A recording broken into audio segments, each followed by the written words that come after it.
Hey, Amaris. Yeah, Amaris. Amaris.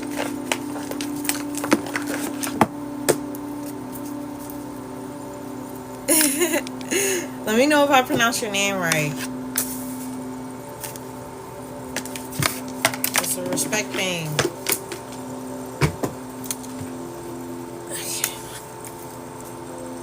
Hey, Wizard Man. Have you been in this live before? Mr. Wizard? Mr. Dirt Wizard? You seem familiar. Thank you for the likes on the live.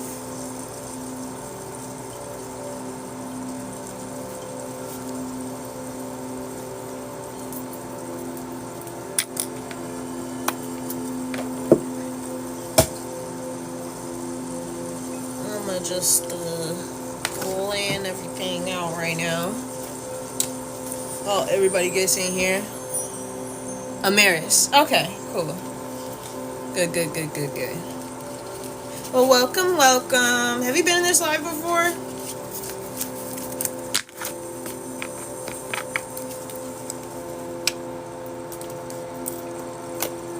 I'll grab my water. No, I'm new here. Oh, well, welcome. It's always a joy to have new faces. So, I like to go live every Friday. I think I'm going to, like, specifically set the time. Yes! Yes! It never feels complete without Renika being here.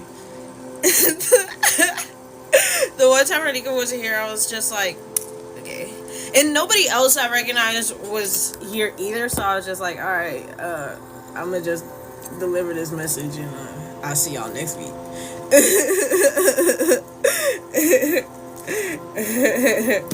That's the one that I re-uploaded today. I accidentally deleted the AA portal reading, but thankfully it is saved on my Google Photos, so I'll be able to re-upload it later. But okay, fire. I'll be able to re-upload it later, but I think I'll just like toss it up there just to make sure that it's up there, because I was like, damn, like I was just getting like close to like catching up on having all of them be uploaded and whatnot. Alright, but I do have some general kind of themes that I've noticed. Yes, it needs to be up there. It needs to be up there.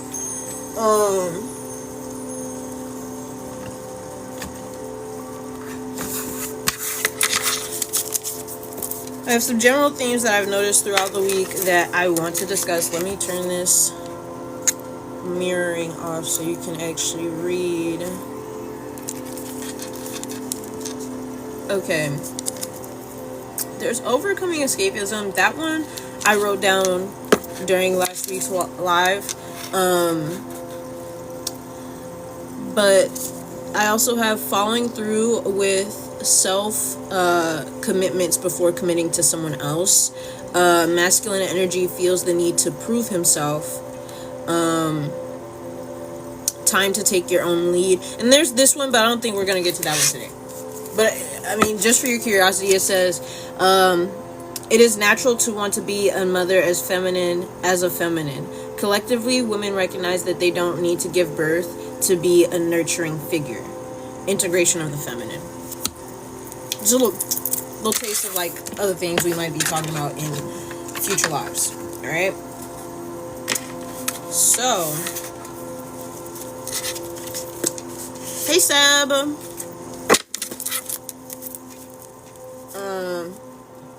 I also did, like, I washed my face and I came on here. I need to, it's wash day for my hair, so we threw a wig on today. My trusty mullet wig. Yes, good. I could have, like, I don't know, put on some earrings or something, but honestly, I was taking a little nap before this. We talk about the mother thing. Yes, we did. I literally just wrote or said that. Yeah, no, we did talk about this. Or that in specific. Okay. So So dear guys, spirit guides, archangels, and ancestors, please provide us guidance on the topics we discussed today. Okay.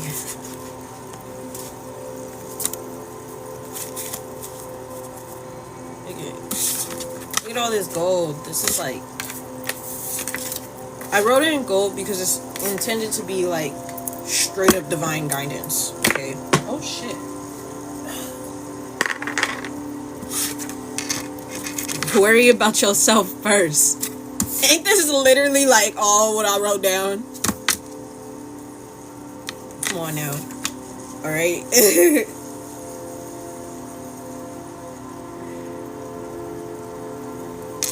And then we also have Wise Old Soul. You are right. And at the bottom of the deck it says practice more gratitude, which to me that says focus on what you have. You know, work with what you have.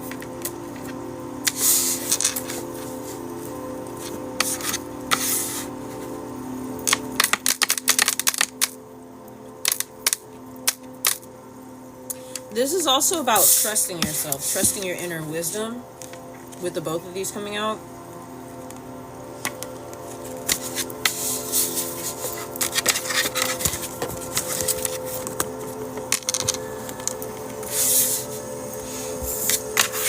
We're getting right to it today.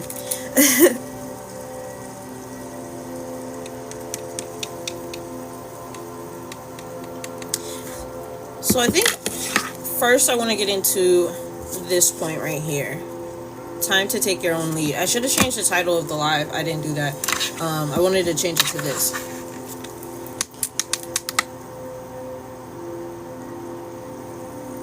Which this is about following your own inner masculine. And I want to bring some clarity about masculine and feminine energy and how they like work together and balance each other out.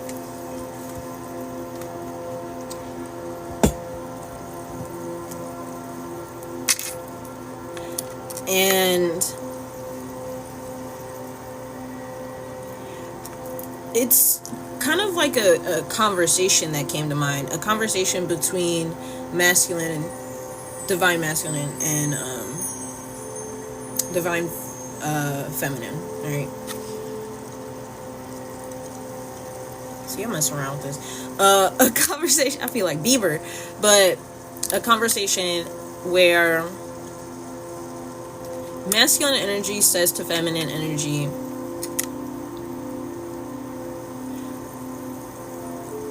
I see your vision, I see your goals, I see everything that you've already done, and it's also what I want. Let me provide some structure or discipline or an alternate, or just be able to help you in some kind of way. Let me help you realize your vision. And in that, a lot of people would like to take that on a surface level from a gender-based perspective of like, oh, men are supposed to help women. No, this is all about you. This is all about the self, the individual right now that we're talking about. So this is what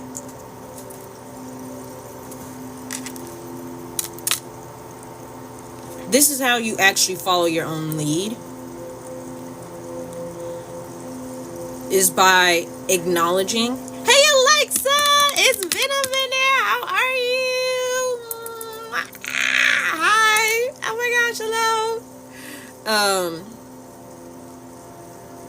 So there's a need to, because, so let me also continue to clarify something about feminine and masculine energy. Feminine energy is dark energy. It's matter, right? It is like non-tangible, non-physical. Thank you. They need to come off though. Look at how long they've been on for, like, it's been like a month. There's no lifting. So like the retention on these bad boys, yeah. Pardonnez-moi. it's chaotic. It is what is made of everything. When you think about the ever-expanding universe and you think about space, what is all of that is out there? It's matter, and it's dark. And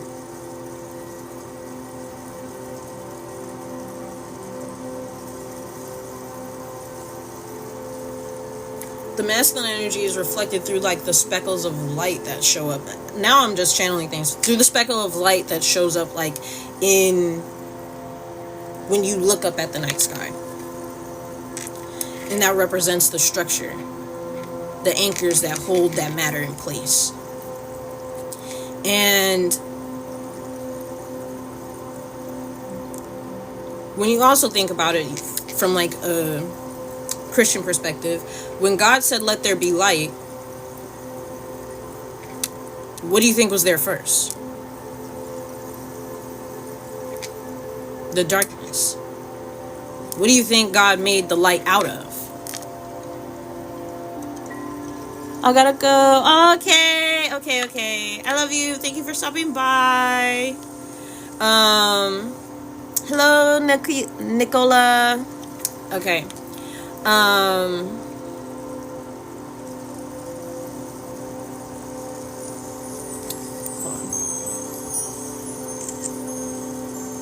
right.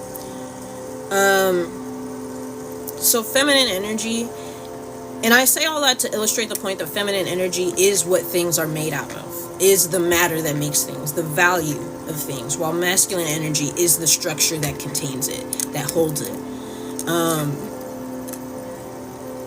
So when you think about taking your own lead, you also have to acknowledge your inner feminine, which is your feminine energy is what contains your desires, what you find valuable, your drive. That's where it rests. Your masculine energy is how you take action on that, how you use that to fuel you to build.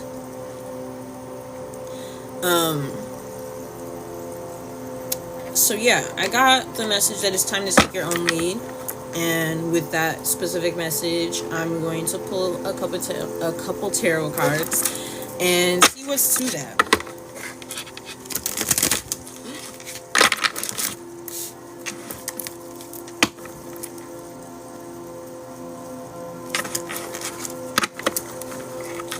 Hey, Andrea.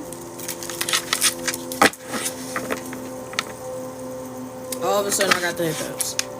Thank you for the follow, Asia. How are you? Hello. Hey, Ash.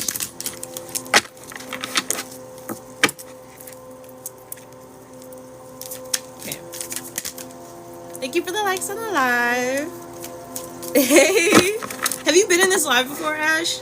Hey, y'all. How are you doing? Hey, Bree. Okay. So we have the Three of Swords reversed. No, I haven't. Well, welcome.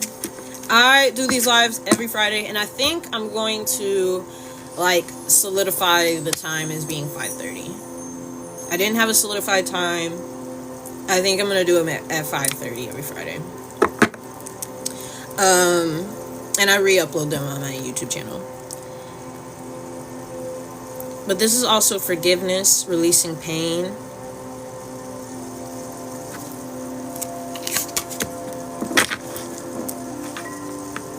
But when you release this, you find courage with the Nine of Wands. This is perseverance.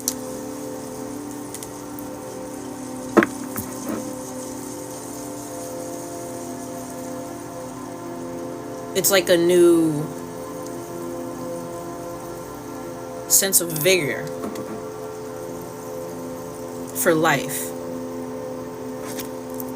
Yeah, look. The sun, happiness.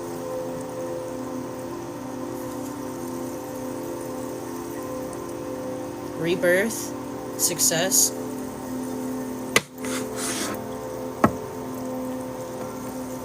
I kind of want to clarify. Hey, thank y'all for the gifts. Hey, Tracy. Hey, Rink. Hi. Thank you for the likes to the live, you guys. Oh my gosh, it's already 2K likes. Wow. Okay.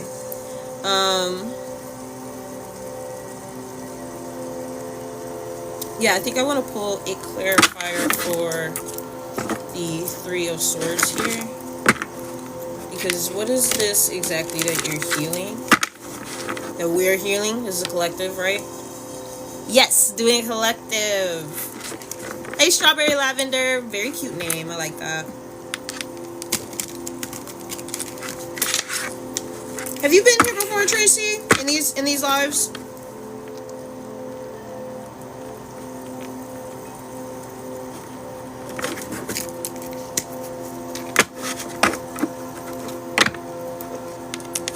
I feel like I recognize the emoji setup. The sequence of emojis you have in your name.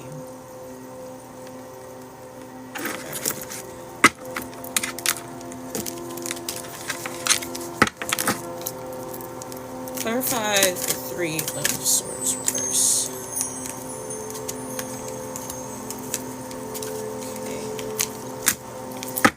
Okay. The feminine energy. This is healing. This kind of goes into the point that I have here that we're not really going to focus on today during the live, but it's about integrating the feminine. I think I'll try to catch you later. Okay, I will re-upload this on my YouTube channel, Lightworker Brianna. So that will be there. And I'm here every Friday.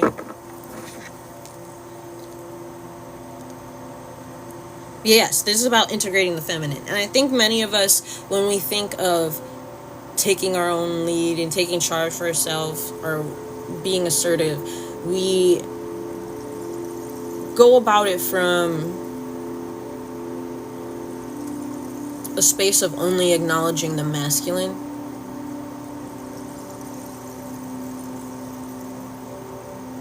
I.e., only focusing on the external, only focusing on action, on tangible physical results.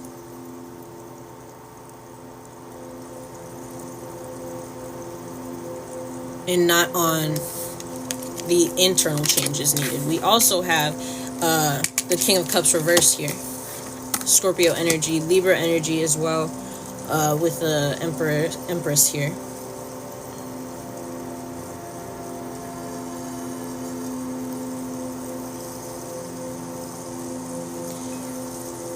There's like a block that you are breaking through when it comes to your emotions. And thank you for following the live, Copious Woman. And thank you for following me. Thank you. Hi, Christian. Hi, Taki.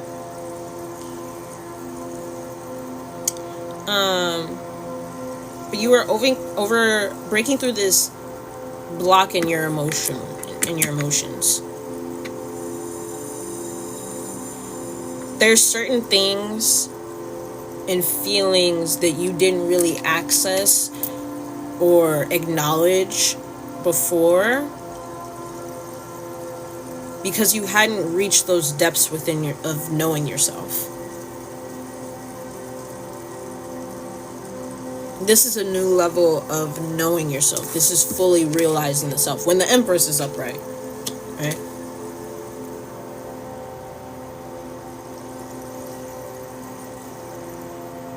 You could be dependent on other people to regulate your mood. You could, and that could also mean that you are easily emotionally influenced. So, hi, Kaya.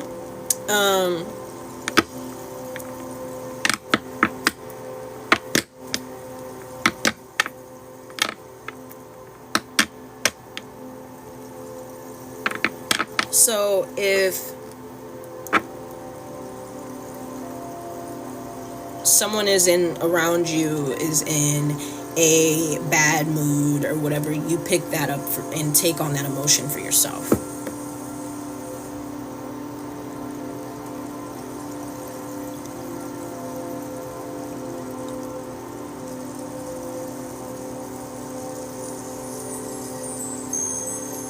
which could also lead to you being moody. The Empress reverse, this is also inaction.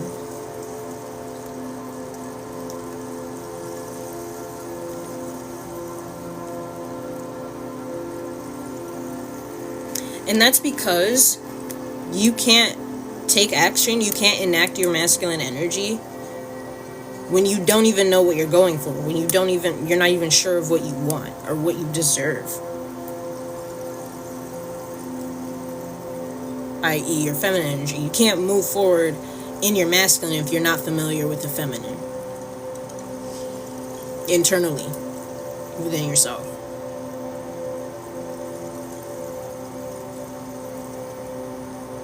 And this could lead to indecision as well about your path, what direction to go in. Hi, Diego.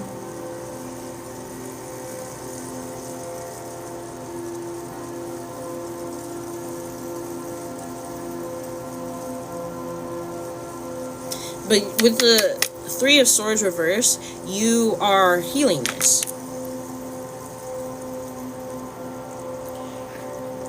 Possibly through some level of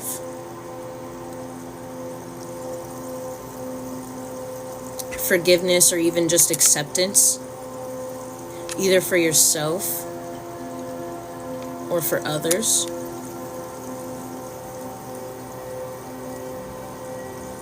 This is having stronger emotional boundaries as well, I feel.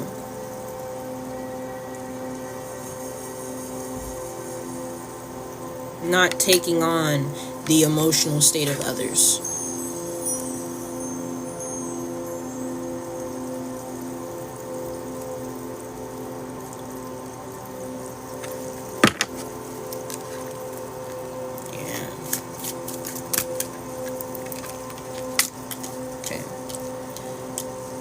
And we also have the High Priestess and the Knight of Pentacles reverse. Pisces energy, Virgo energy. Those two are opposite signs. So this is about calling for balance.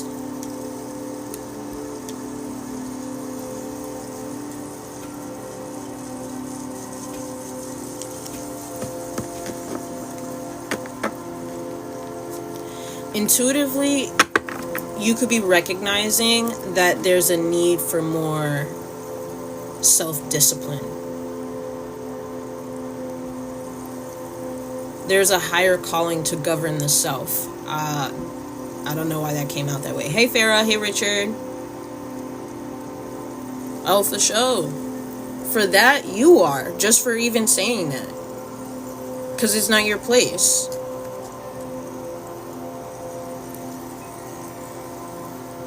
Hi.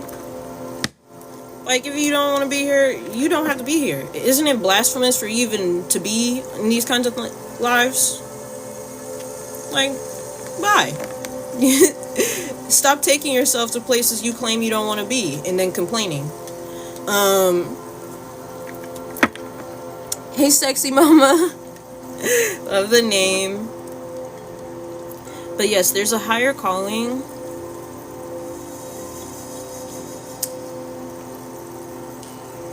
to govern the self based on your own values. Here with trolls are wilding today. Yeah, man, we just not even gonna do it. I be blocking people. I don't know. Like, if you don't want to be here, like, nobody invited you. I didn't call your name, so why are you? What's all this about? You know what I mean? Okay.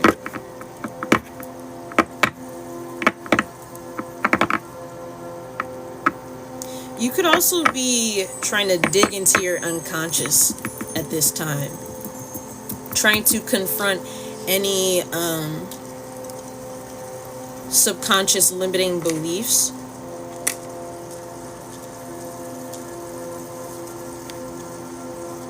Particularly about, like, perfectionism. I also feel like for some of you there could be this need to present yourself in a certain way.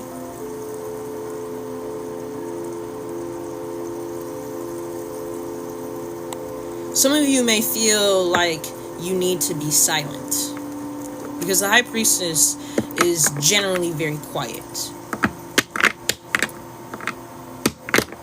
You may feel the need to isolate and hone in on yourself.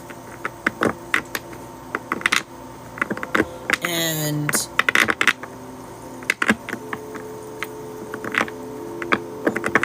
possibly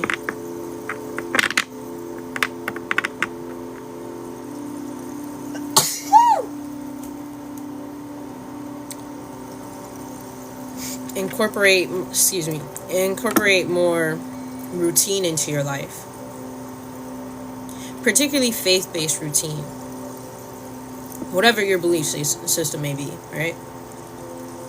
This is implementing more of it into a regular part of your life, because Virgo also speaks of routines in day-to-day life, with the Knight of Pentacles being here.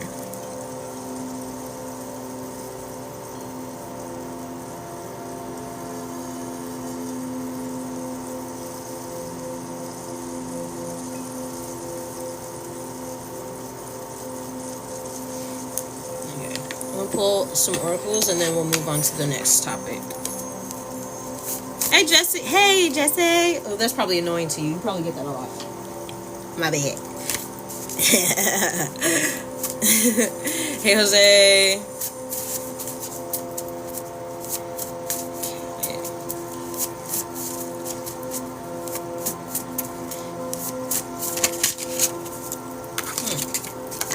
Must be nice.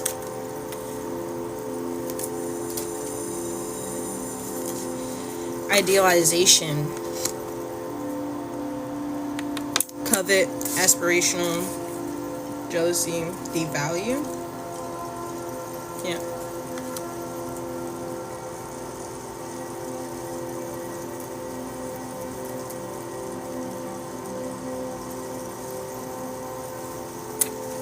You should ask more questions, so let's pull a couple more.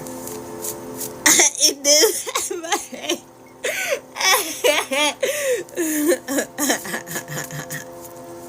Oh my gosh, I'm sorry. That was one of the last shows I watched on Disney Channel too. Okay. I struggle to feel worthy of my desires.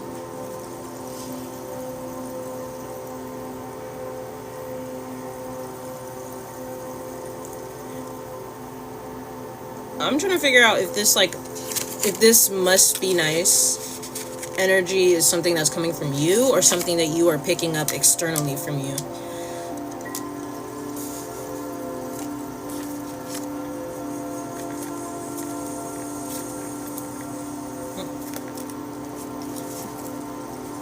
There's some of this going on. And look, the crush card was trying to come out. You saw that little heart down there?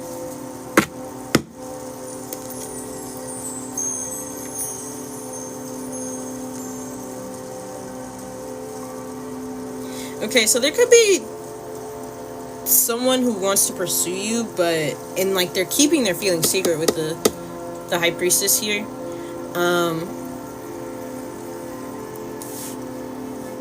But they feel stuck, and they kind of idolize you. They see you as above them, and they're not sure if they're worthy of you, but they have feelings for you. So that kind of came out. But viewing this from a more individualistic perspective, this could be you because with this must be nice card, the reason why I put devalue is kind of when you say, oh, it must be nice, it kind of gives a little bit of a connotation of that's unrealistic. At least unrealistic for me. And thank you, Alexia. Why do I say that?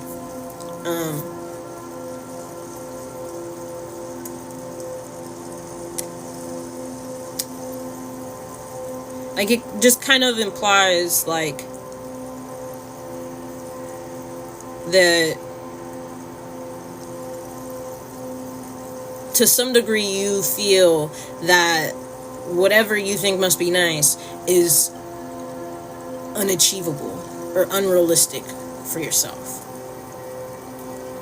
And that's why I struggle to feel worthy of my desires. And for some of you, that might be a romantic relationship, whether you have a specific person in mind or not. Thank you for the likes on the live, you guys. Ooh, 3K. Wow. Wow.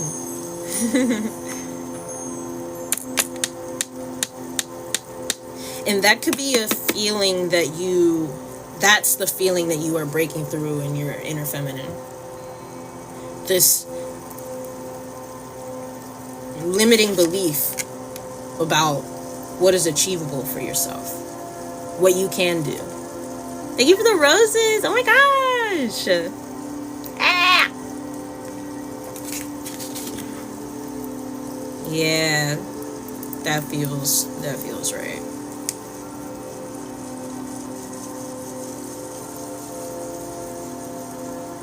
So there's a need to stop looking at your goals and viewing them as just dreams, as just wishes, as just something so far beyond you.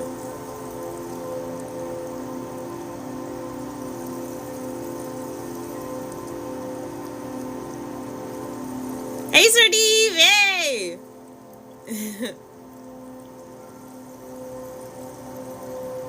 Last part, you heard that? Period. See, you just came in at the right time, bro. Oh my gosh, I love Fridays. Okay? That was just about taking your own lead. I think I'll try to re-upload this live like right after I get off of here. Like I'll schedule it for another day, but I'll make sure that it's like uploaded. So let's move on to the next topic. And you notice how this was unintentional, but we're working from the bottom up. See,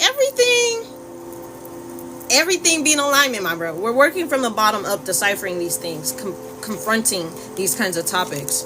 So this is like working from the inside out. Damn. When it comes to, I feel like Bieber, my gosh, when it comes to your goals. I am forever messing with this damn wig. Okay.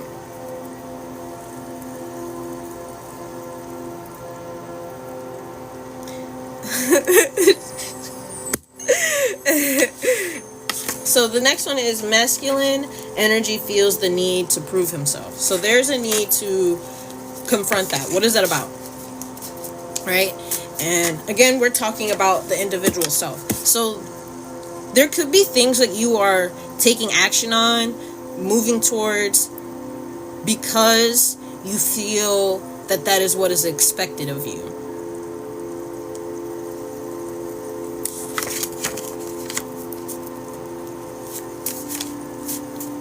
Or maybe it's something also about putting like all this unnecessary pressure on yourself.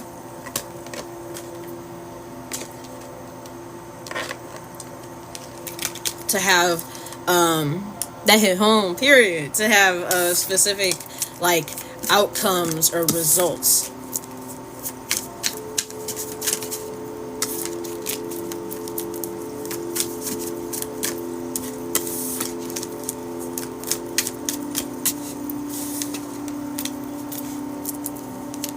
I love you, Alexia. You've been here since the jump, and every time I disappear and I come back, you always there. And that really just like, I'm glad you're here. Not wanting to disappoint people, yeah. And that also aligns with socially.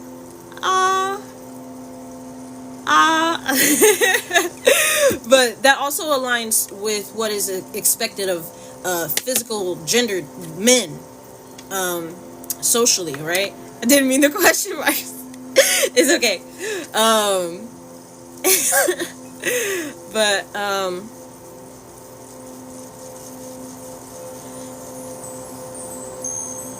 a lot of men are expected to provide, right?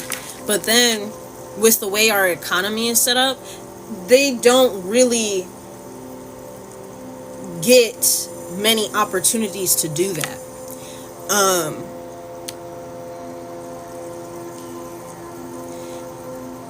And so there's like this looming kind of fear of disappointment, of failure,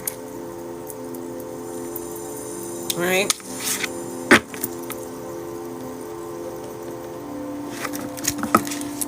And a lot of men are conditioned to believe that their worth and their value is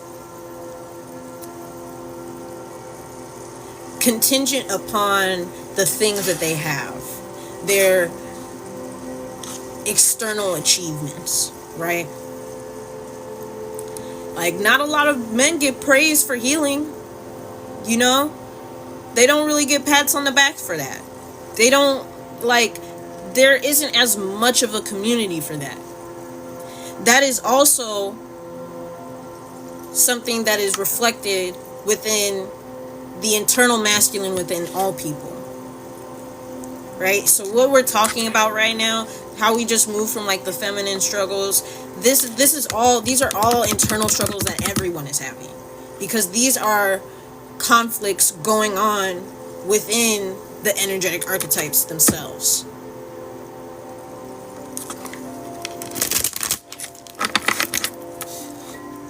It's to provide at all costs, so this is all on point. Here, have us happy in. I will watch this one.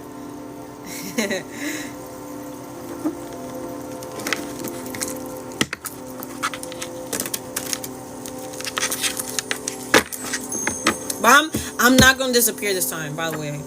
We are committing. We are committing to Friday at 5:30. Rain or shine. Okay? Hold on.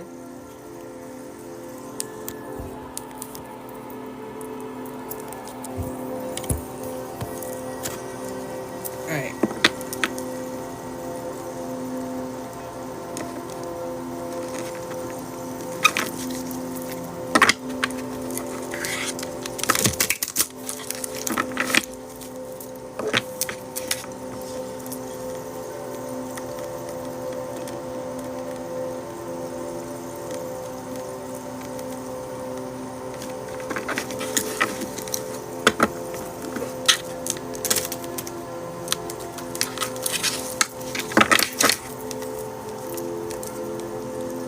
Hey Don, are you in this live? That's kind of crazy. Hello. If you're in here, that's hilarious, but I'm happy to see you. Okay. This is perfect timing. We're talking about masculine energy. So, what is this? Where does this need to prove yourself come from? This is kind of a lot of cards. I want to... let's simplify that. Simplify that. Okay, thank you.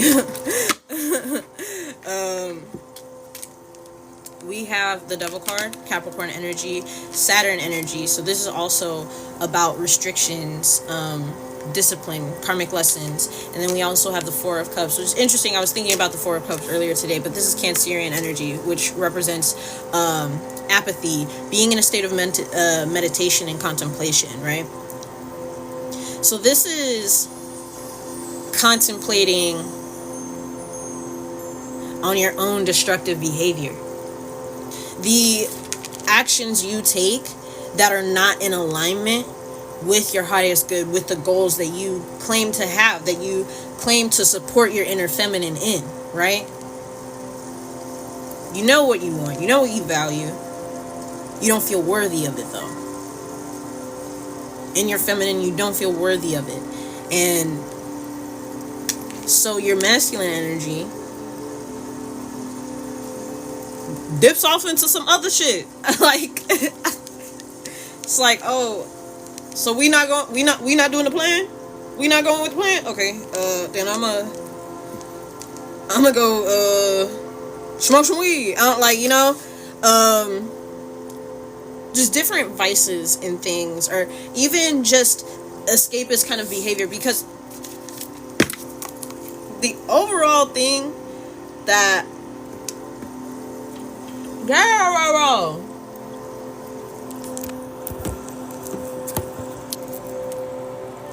I highlighted last week, that I guess is like kind of the overall like message that we have today, is overcoming escapism. And that is through, you have to get your inner leader together, which your inner leader is both your masculine and feminine together. They lead together, right? Which both of these, this is Capricorn, Cancer. Both are masculine energy, feminine energy. Actually, both Capricorn and Cancer are feminine energy, because earth and water is feminine energy, and fire and air are masculine energies. Hi, Samstar. These two are also opposite signs. So again, this is about calling for balance in order to achieve something practical. And so it's like this actively represents the disconnect between your own masculine and feminine energy.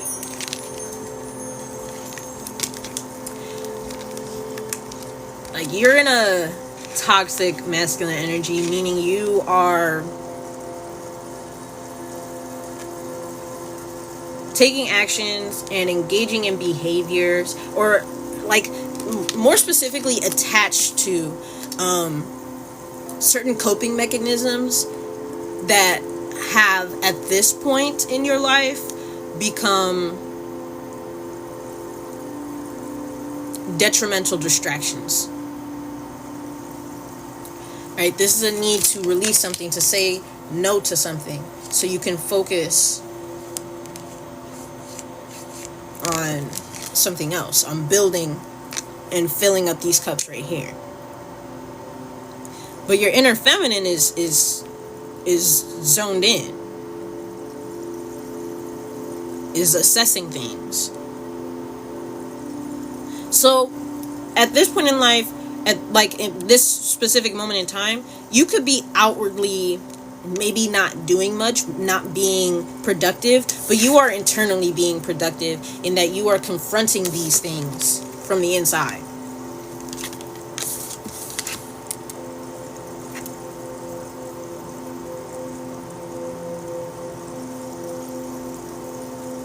Back for a minute. Hey, we back. The gang's back together. We got Sardeep in here. We got Renika in here. We got motherfucking Alexia in here, bro. Hell yeah. Okay.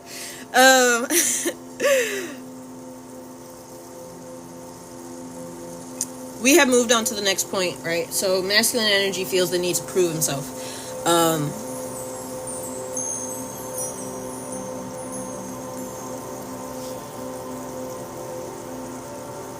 Let me see what it's at the bottom of the deck. You have the Six of Wands reverse, Leo energy, egotism, lack of recognition.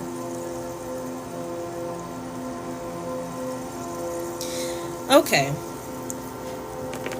So your masculine energy might be ducking off, and this is really period.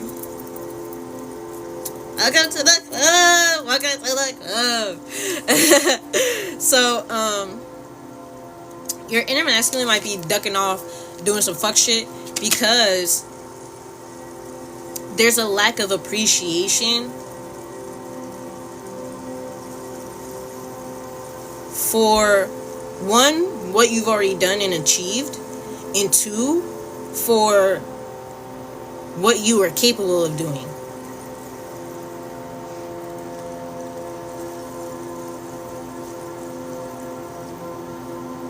This is like, there's a need to, like, when you do accomplish something, like, treat yourself, rest, you know, instead of just trying to move to the next thing in order to barrel forward toward your goals.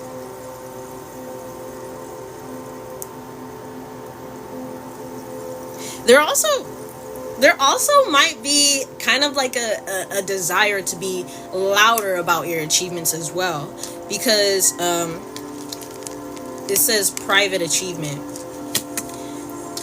This is the underlying energy of what's bothering you, what's bothering your inner masculine, right? And the problem here is that your inner masculine does not feel recognized for his efforts.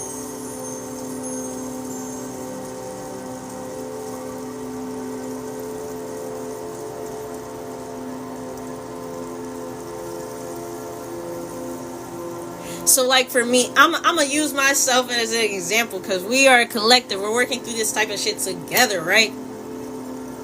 So I'm enacting my feminine energy.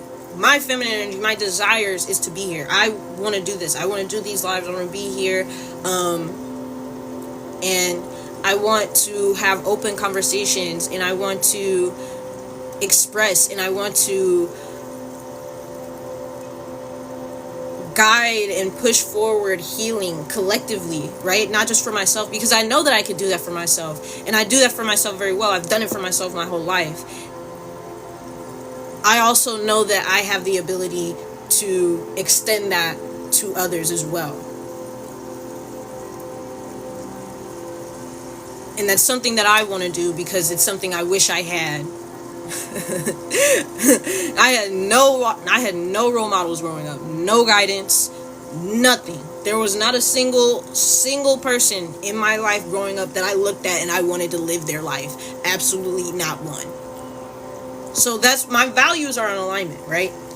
And it's my masculine energy that is showing up with the discipline and the structure to be here every Friday. And to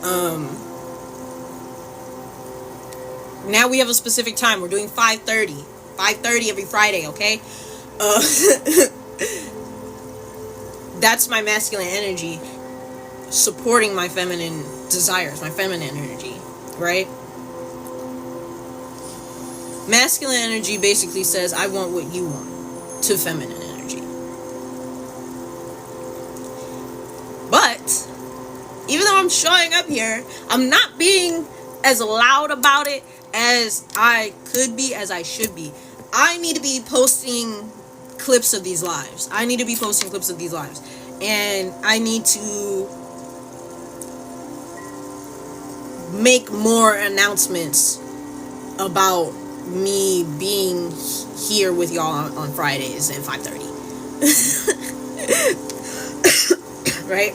So that's just an example for myself of how this applies to me.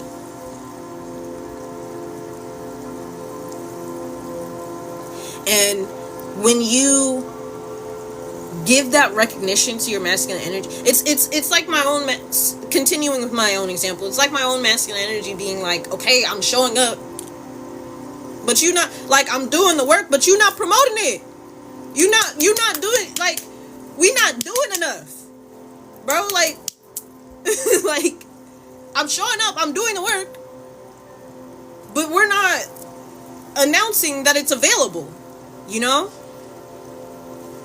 They're in kind of making it, like, almost null and void, like, not pointless, so to speak, but it's like, you know, like, I could be doing more. But that's where the inner feminine issues come in. Of, like, feeling like you're not deserving of your desires. You're not worthy of what it is that you wish for, right? And me, that's feeling like I don't deserve to be heard, because that is something that was continuously repeated to me throughout my childhood. My mother used to say children should be seen and not heard, like they're fucking props. Okay, and that's barely scratching the surface of the shit, but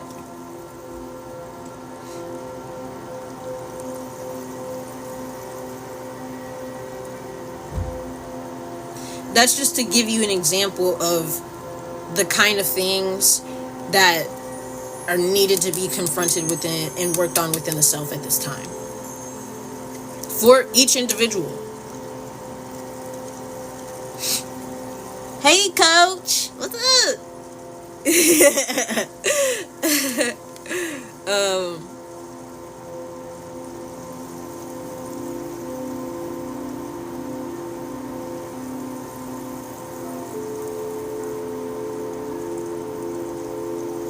So yeah, there could be some attachments to.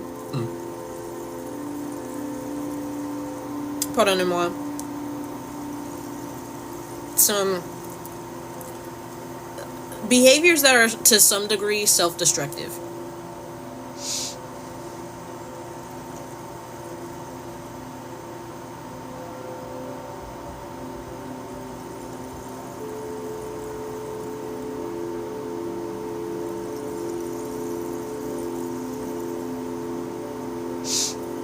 Yeah. What is underneath this lack of action is a lack of confidence. And that gets addressed within the feminine energy. I like how all this is like flowing together right now.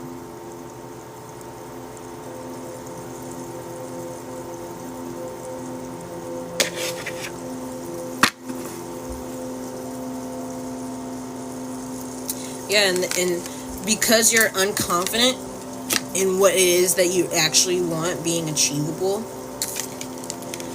you create all these false illusions of different options. The Seven of Cups represents options, but also illusions, right? This is a Pisces energy. You create all these different options of paths that you could go down and things that you can do. Hi, Valerie. Hey. Hey, Val. How are you?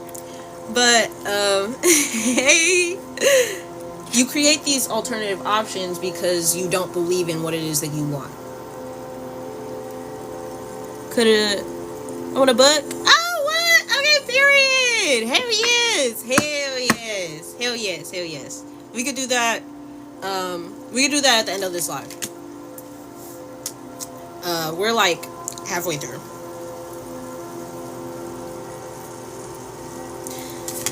So yeah. And underneath that is fear.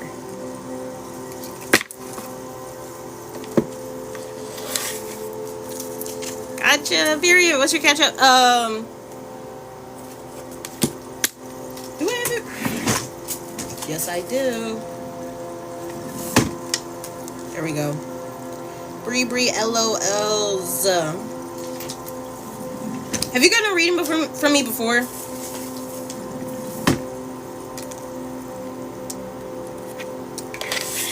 I'll get a little more oracles on this, and then we'll move on to the next topic. This is too many. I thought I did. Okay.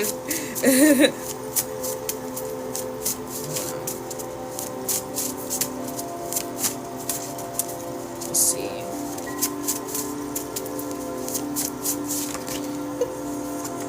All right. Look it.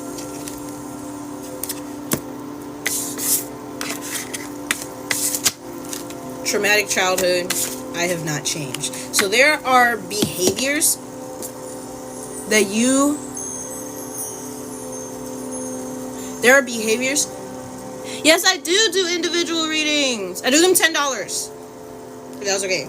If that's okay. See, look at me. Look at my inner feminine being like, is that okay? Like, if you want.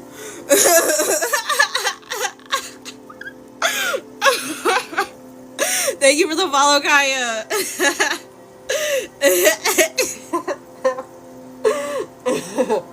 Oh my gosh, that was so silly. But there are behaviors that you developed from. It's awesome. I'm interested. Do you do them on live? Yeah, I can do them on live. I could do them at the, like, when we're done. Because after, we're about to wrap this section up. And then we're going to pull some cards for this one, which is following through with self-commitments before committing to someone else. And then we'll be done with all the collective stuff. And We can get into some personals. If you want to do them, if you want it to be private, you can pay for it now and email me. booking.briannataylor@outlook.com. Any question, $10. Any question. Doesn't matter what it is. This is about my gigs.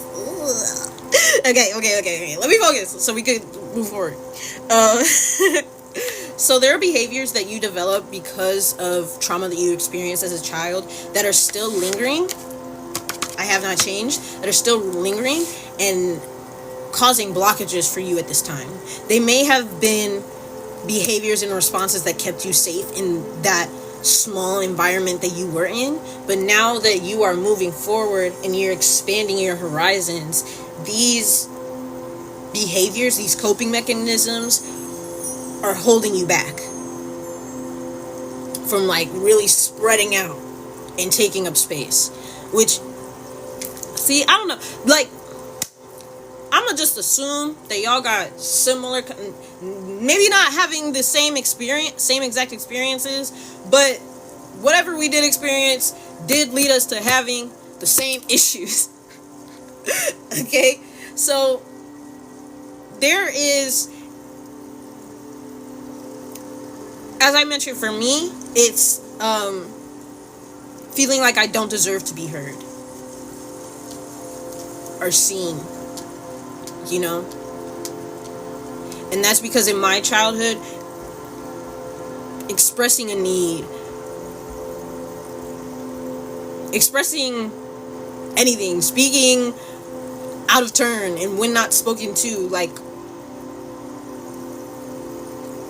that shit got you beat and yelled at. So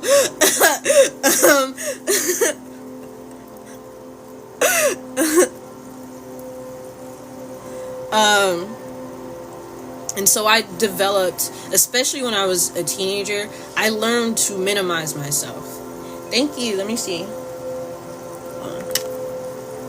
Do you want to do it on the live?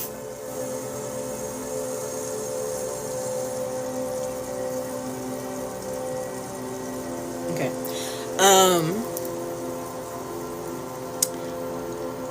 Yeah, so I can screenshot. Very okay.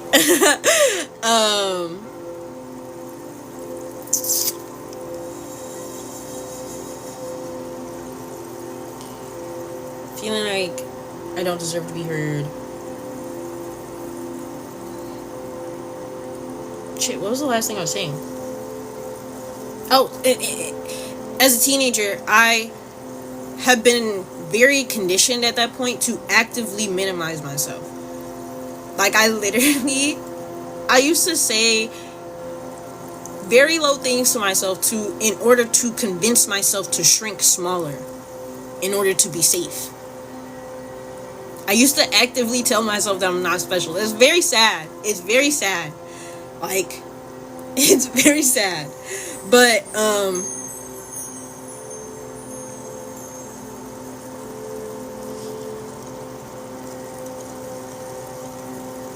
I'm now in a space. I'll do mine on the live. Okay, period. Hey, Vision Dio, what's up? Let me see. Yeah, I think I got 2 notifications.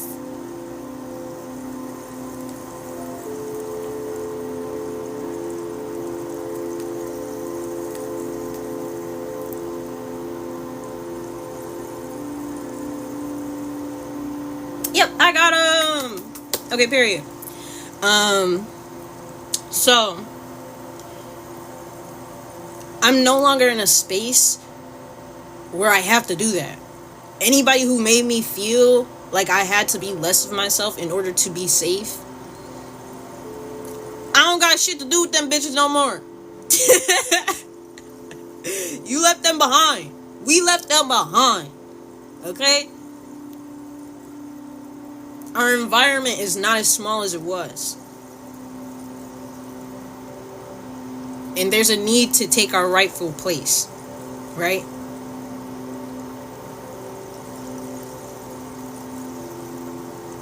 Yes.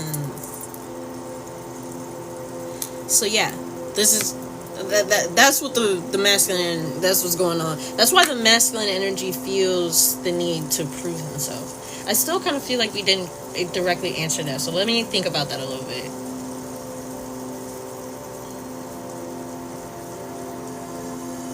Yeah, it's feeling like you need to prove that you're just worthy in general, being heard, being seen, of existing.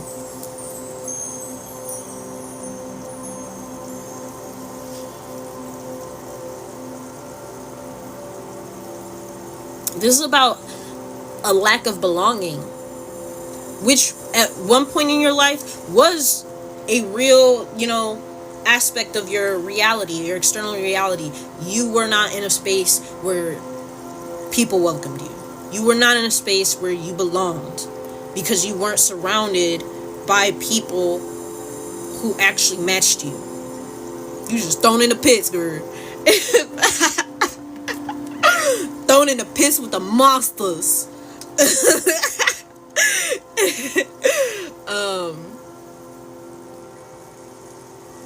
Yeah, I think we get the point. We'll move on to the next point.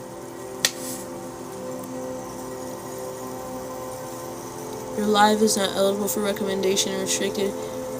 Is what the fuck? It says live visibility restricted. Your live is not eligible for recommendation and restricted in search results because it primarily directs people off the platform. This is in line with the For You feed eligibility guidelines. What? Girl.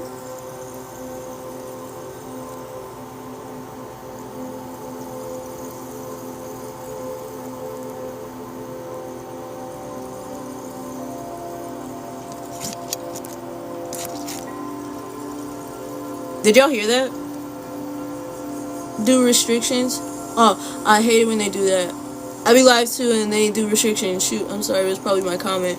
I don't even think it necessarily depend. I don't know, man. Like, I think it's because you left the app to go to Cash App to send money and then came back and... But the thing is, there are plenty of people on live who do things for money, so...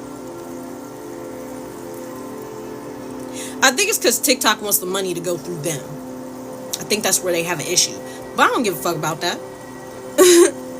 To me, at my B-Day, like... Ooh. Is that... Yeah. But y'all gonna... Shut up with that. Like, y'all have more than enough money. You're fine. You don't need the little bitty $20 that they just gave. Okay? Like, that, you mad tripping.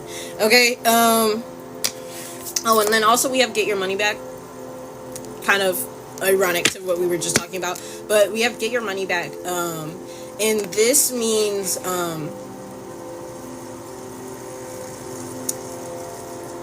redirecting your investment.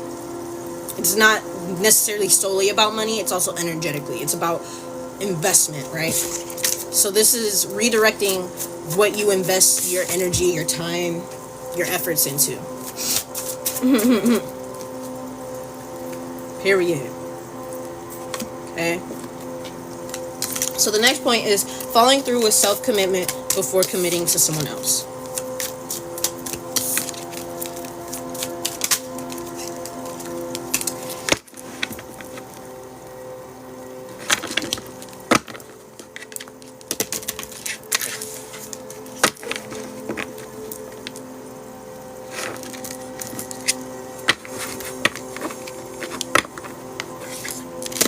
TikTok is so funny. Val, you say you go live, right? Do you experience this? Because, like, about 40-50 minutes into the live, they always show me this thing that says, your live has been inactive. Slide over this puzzle piece and do, like, this, like, human verification thing. And it's just like, what the fuck do you mean by inactive? Like, I'm speaking. It's loud. There are people in the chat, like, speaking. There are people viewing. Like, I don't. What do you mean inactive?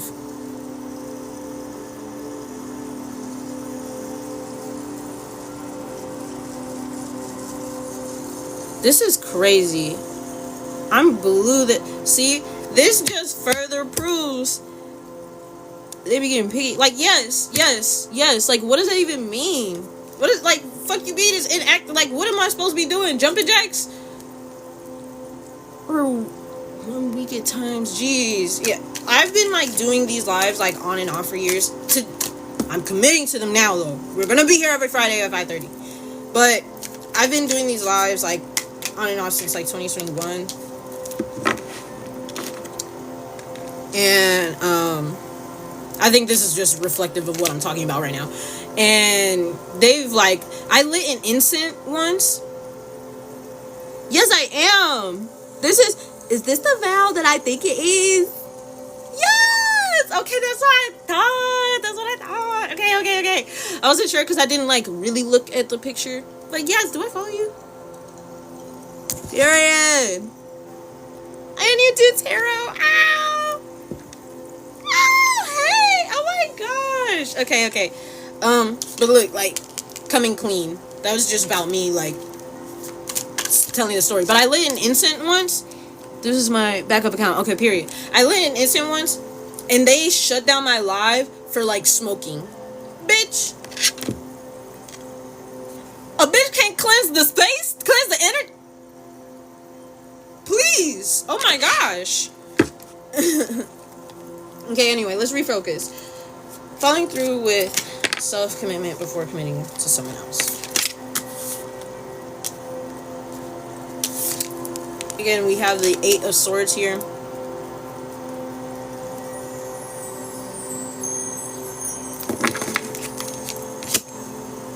I don't know why I said again. There wasn't anything repetition about that. That's the first time it came out today.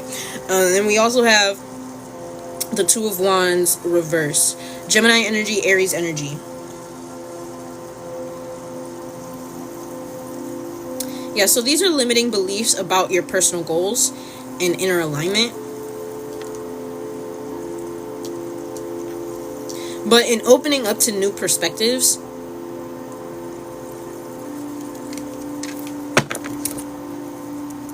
you come further into alignment.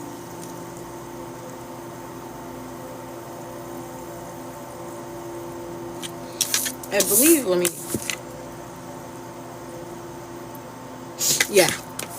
So the 8 of Swords reverse is also about breaking free. I almost had a cute top, and apparently I was showing to... Jeez! With the Palo Santo. Oh my gosh. Crazy. Anyways. Self-eliminating beliefs. But this is... The 8 of Swords reverse is breaking through this. Right? Because upright, this is restrictions. But the thing is, this restriction is self-imposed. It's an illusion. She's over here standing here for hours and shit, thinking she's trapped. First of all, whatever the fuck she got on her is not even tight. She could break out of that. These swords aren't even fully enclosing her. She could leave. But because she's under the mental illusion, because she can't see. She's under the mental illusion that she's like trapped. So this is also about finding clarity. Clarity in your personal goals. So like this, okay.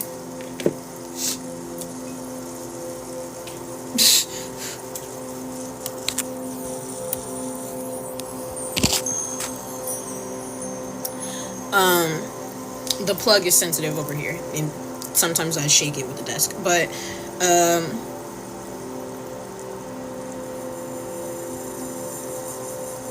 ooh, but that's synchronistic. That's like finding clarity through the darkness. Okay.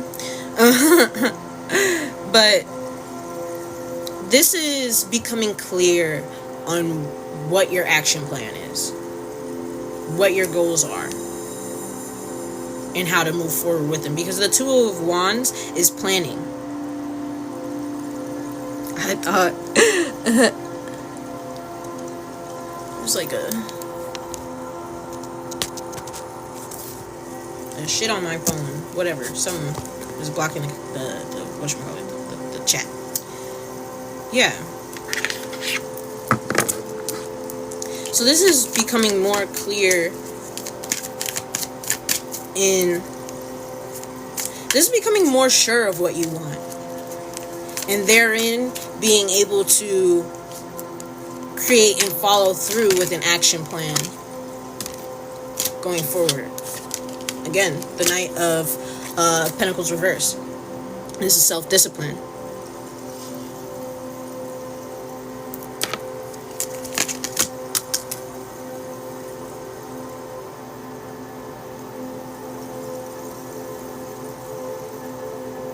But in order to enact this self-discipline, there's a need to end a way of thinking.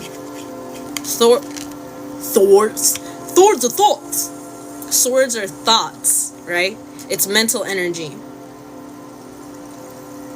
This is death to a mentality. A mentality that keeps you feeling stuck.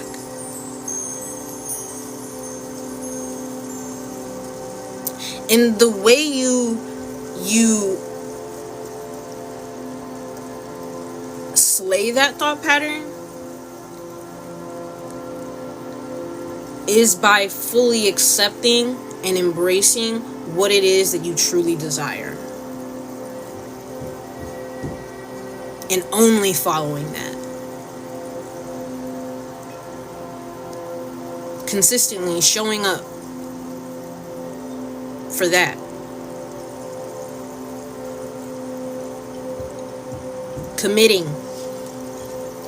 to your own desires. See, look, Virgo energy, 8 of Pentacles, hardworking, nose to the grindstone. This is like locking in. They're all reversed right now, and I think that just kind of speaks to right now or recent energy you've been in. But I feel like in the near future, or over the next coming week, or in just near future in general, you will be basically saying, fuck all the noise, fuck all the worries, I don't give a fuck about none of that. I like this shit, so I'm gonna keep doing it. And I'm gonna do it to the best of my ability, and I'm gonna go hard.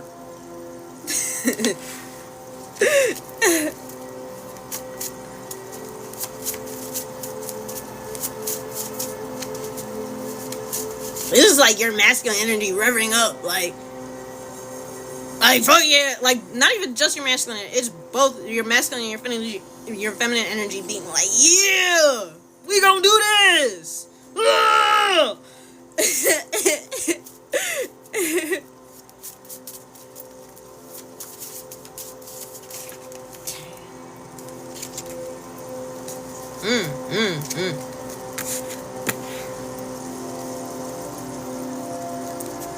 Okay. Interestingly enough, for some of you, part of this discipline entails taking care of yourself. Some of you might be due for like your checkups and stuff, which again, I'm gonna use myself as an example. I got like a medical assessment thing that I just scheduled today for next Thursday, so that's happening. Some of y'all need to get your checkups going.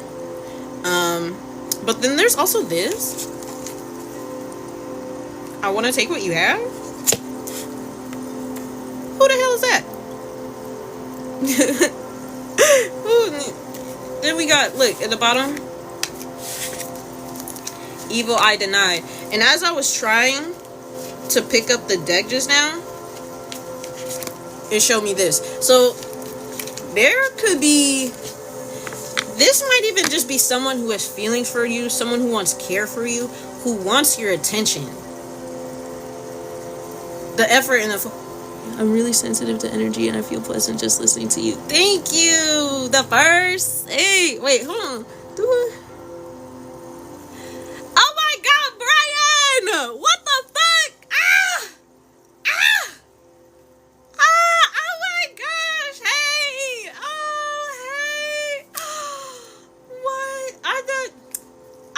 to you forever. That just like really, that really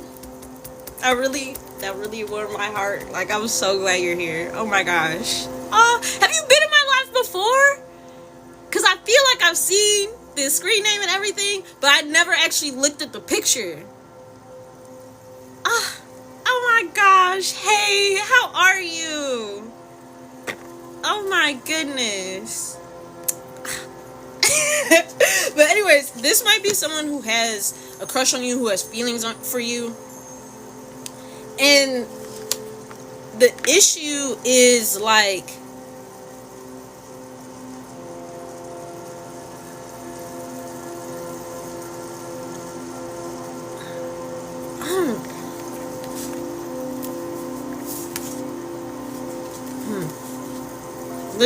look at this. Look at this.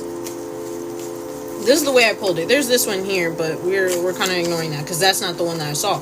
So we have Evil Eye Deny. I've always felt this way about you. I wish I knew myself as well as you know yourself. And I don't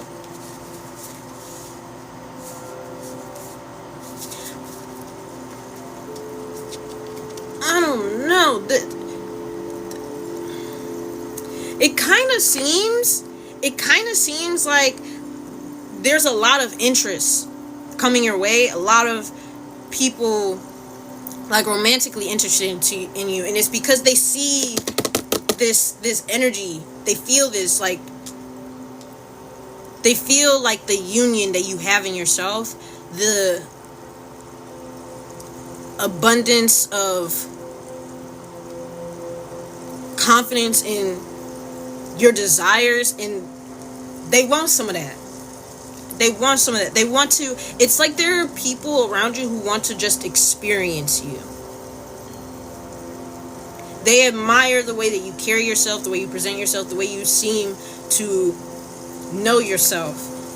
And they feel that if they got with you, maybe they could feel that way. I feel like this is a multitude of people.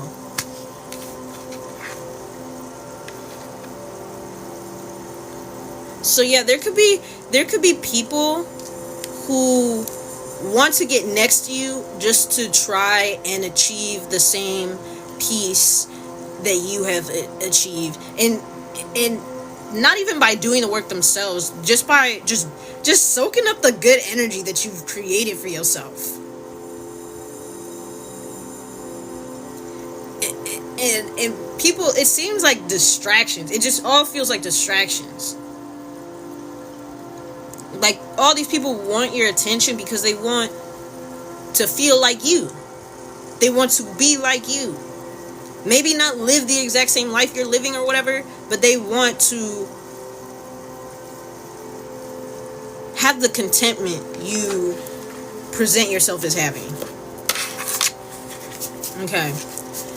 I'm going to pull an oracle and roll the astral dice, and then that'll be done for the collective, and then we'll move on to the personal readings we have for Val and Jesse. Jesse, are you still here? I just want to make sure you're still here.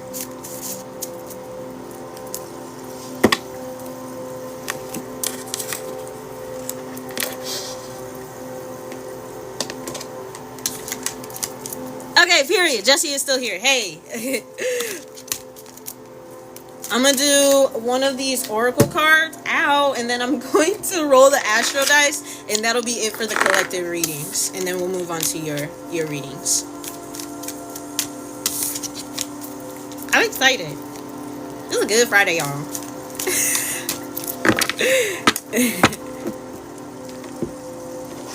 Okay.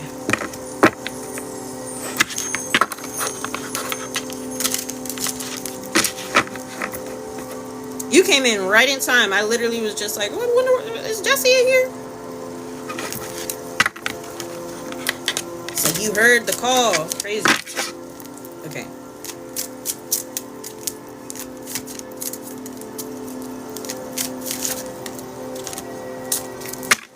Isolation. Look at that. Everything we've been talking about. And then also facade. Interesting. self-worth. Ugh. Damn. Your idea of self-worth, the facade of what you think. I literally summoned her. The facade of what you think you deserve or what you don't deserve. The limitations about what you think you deserve and what you're worth.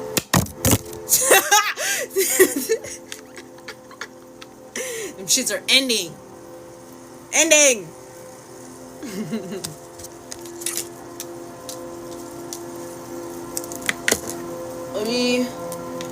I feel like, these are short, so I guess I could read. Look, and it opened right up. Isolation. Crazy. Sapphire's blue. I've got all I could ever need right here. The legend. Sapphire is blue. Occasionally he gets invited somewhere, but invariably he turns the invitation down. After all, what would he wear? He brought a tux once, just in case. He bought a tux once, just in case. But won't wear it because he might spill something on it. Besides, going out would alter his routine. He's tried to meet people, but hasn't met anyone of his caliber. So, Sapphire stays home alone and remains quite blue. Inspiration. Do not wait for the right time to live your life. Bro, you are on the verge of something big, but if you don't participate, it could pass you by. Oh my gosh. Like, the way this is everything that we were talking about. Personal inquiry. Sapphire does not know the difference between isolation and solitude. Do I?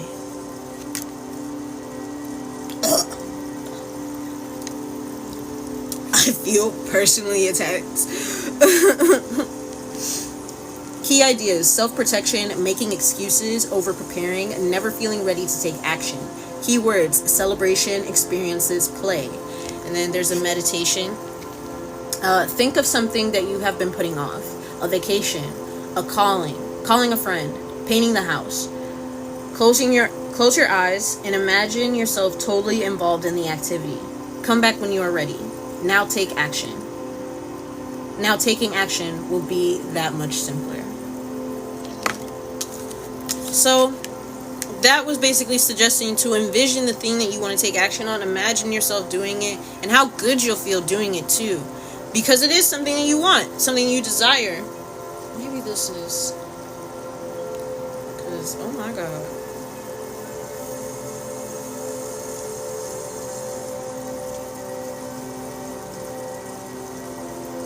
I think that's it. Okay. Period. I think we got it aligned properly. Envision yourself enjoying the things that you desire, and then take action on the thing you're doing. Might I also suggest implementing a bit of masculine structure in here and setting a specific time, say like that you're gonna do this thing, that you're going to enact whatever actions you need to take, and then meditate on it just before doing it. Just sit with yourself for like 2 to 3 minutes and envision yourself having a fucking blast doing the thing. And it will make it easier to do the thing. Apparently, I don't know, I haven't tried it. So I'm gonna have to see that for myself.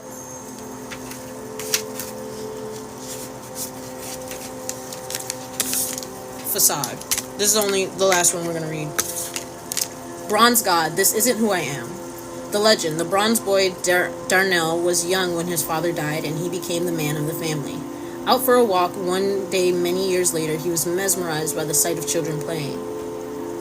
As a child, he never played, and he hid behind a tree, crying bitterly, then quickly buried his emotions. At the very end of his life, on his way to heaven, he stopped at the park and finally reclaimed the inner child he left behind many years before.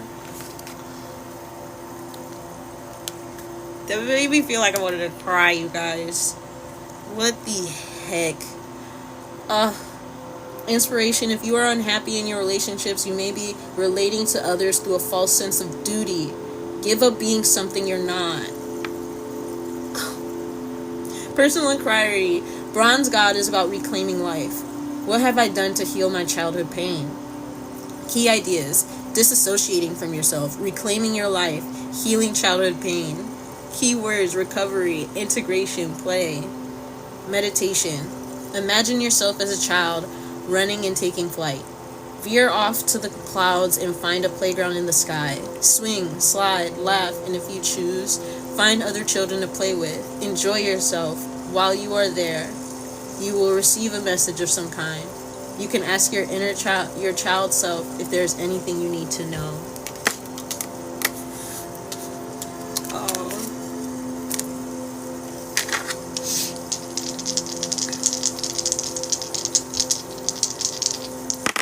Okay. Do the moon. Do the moon. We have the moon. The 8th house. I know. Oh my gosh. That was like, damn. And we also have Taurus. Taurus is also very much about discipline. Pretty much all the earth signs are. Oh my gosh, see?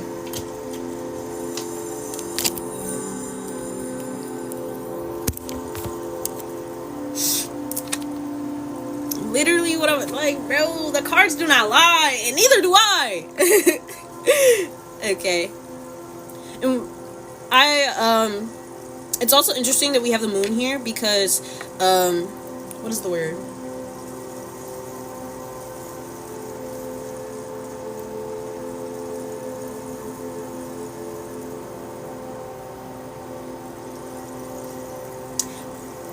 Basically, I forgot the exact term, but basically, Taurus is the second best place, most comfortable place for the moon to be in. Most comfortable energy for the moon to be in.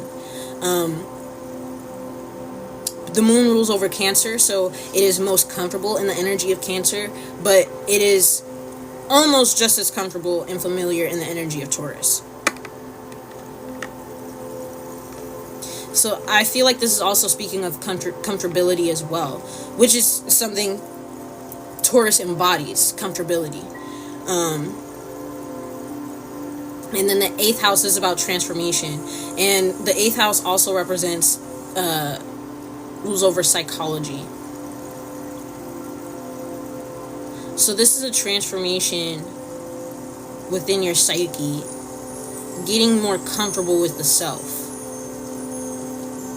with your inner world, with the deepest parts of yourself. Seeing the value in that, because Taurus represents value.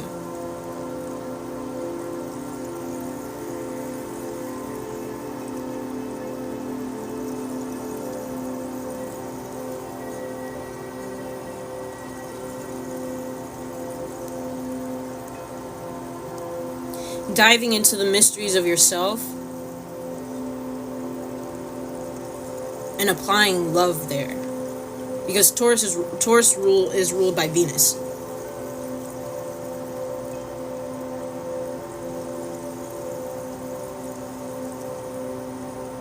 So this is like finding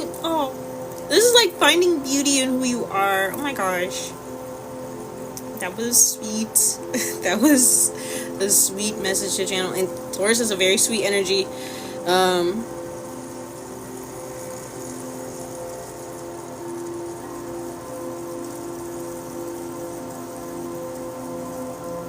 This is also Taurus and Scorpio are also opposite signs.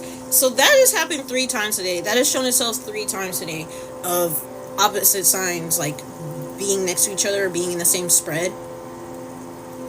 And to me, that suggests a call for balance, for equilibrium. But in specific, both Taurus and Scorpio have a relation to money. Scorpio is other people's money, so this is like taxes and things of that nature. Well, Taurus is personal finances. But either way, I'm seeing this as a lot of money. A lot of money coming to you, available for you.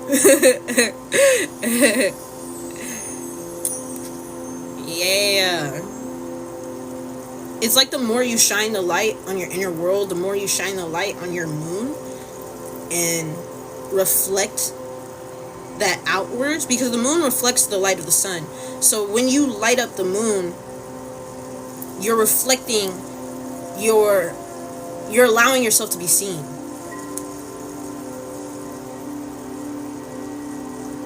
And you're being celebrated for that, or you will be. And a lot of people are going to be wanting to throw some money at you for it. Or invest in you in some kind of way. Because this is also like, Taurus is like investment. Yeah. Alright. So that was a collective reading. I hope it resonated. Are you sensitive to clarity? So we're gonna move on into, why did I shuffle? I don't know why I did that. Muscle memory. But we're gonna move on to the 2 personal questions that we have, and I'm going to do Jessie first, because if anything, no, my ex. I'm gonna do Jessie first because Val, I could contact you anytime, and you know, in case like either of you like you can't be on here super late. It is already 7, so I understand.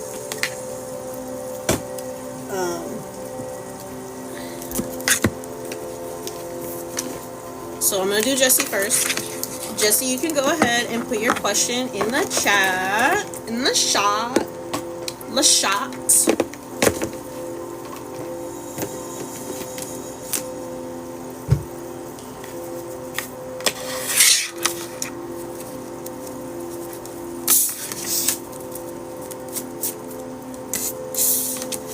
Ready for a romantic relationship? I kind of feel like, based off of the collector reading, I kind of feel like I already know the answer, but of course I'm still gonna do the reading for you because there might be more things specific to you that you need to focus on. Not even might be, there is. I'm gonna get some of my romance decks. Hold on. Let me put this one away. I don't think I need this.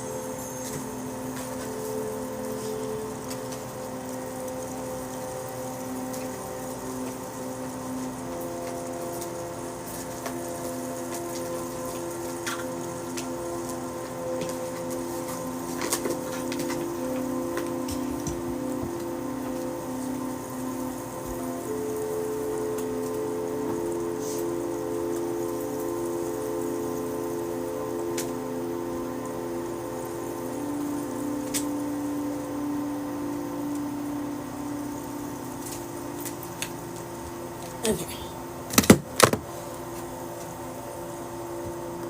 Ooh. Okay.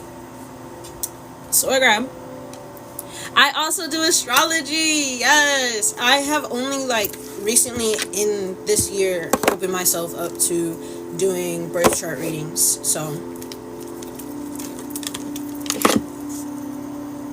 I'm nervy. Suppose I meet someone and I come to you to see how things would go. Also crazy you mentioned Taurus and Scorpio because the two sides hurt me. That's why he my ex. A Scorpio especially will do that to you. But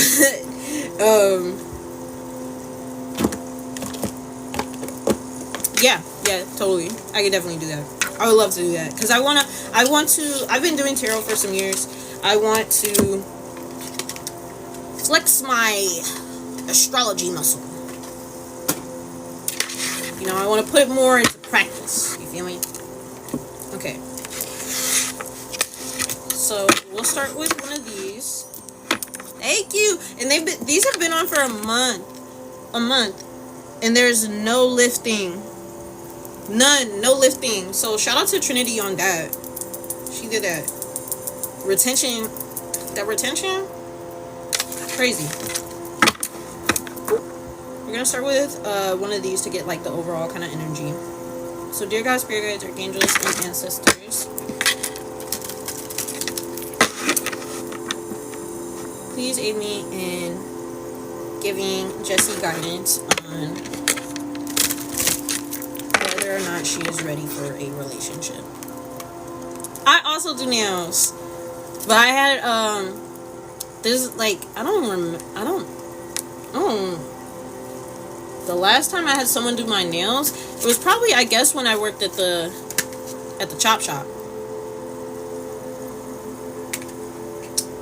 Engagement. Your love life is ascending to a higher level of commitment.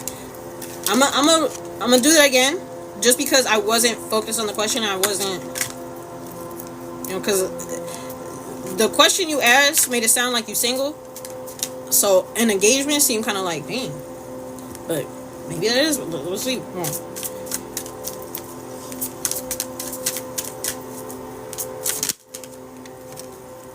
Girl. Soulmate. Somebody ready for you. If you're not ready, somebody ready for you. It seemed like. And maybe that's why you're asking. Maybe you sense that and you have someone in particular, but you're not sure if you're ready. Let go of control issues. Allow this situation to unfold naturally.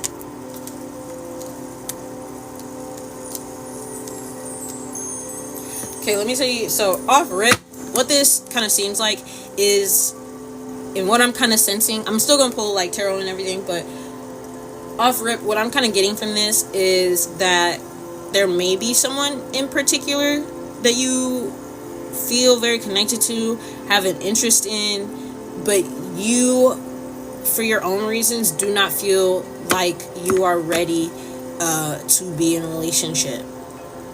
And there's the let go of control issues that is suggesting to release any kind of having any kind of particular expectations of an outcome, and just allowing your connection with this person to grow as it does at a pace that is comfortable for you. If you feel like you're not ready to be in a fully committed like relationship, that is okay, but that doesn't mean you have to like X this person out of your life and completely ignore them. It just means pace yourself, right? Which might be hard because it seems like there's a lot of passion here.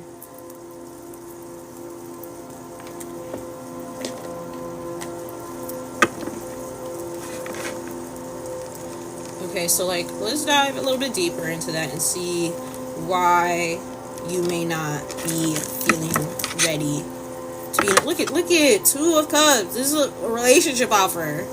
This is a Page of Pentacles. This is also an offer. Girl, somebody's on your tail. Somebody is on your tail.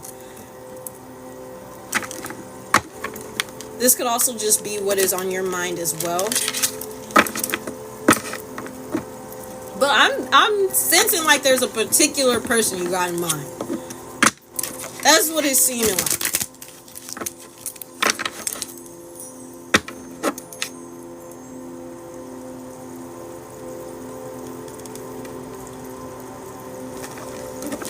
It's kind of like the energy is like, either I'm going to be with this person or I'm going to be with myself. Like, if I'm going to be with anybody, it would probably be them. But is a relationship what is best for me right now? That's the kind of vibe that I'm picking up. That's too many. That's too many. Look at all this. That's too many. And I think that was the Ace of Cups there. There seems to be like an overwhelming amount of emotion. So I don't want to ruin anything or have to wait for them. Okay, yay. So we have the Six of Swords reverse. So this is you going through a personal transition and fighting through a bit of resistance when it comes to that. But everyone else keeps not working out, so I'm questioning myself. I feel you, my girl. I feel you. Ooh, shit. Did y'all hear that? I'm gonna tell you right now, I feel like I'm in the exact same situation. So, Like, I was literally pulling my own cards on this shit earlier today. And I've come to my conclusion as well. But at the bottom of the deck, we have the Seven of Pentacles. So this is investment, hard work, perseverance, diligence. You feel the need to invest in yourself and maybe work through some emotional baggage. You got some unresolved emotional baggage that is plaguing your mind. Unresolved emotional baggage that is like creating these limiting thought patterns.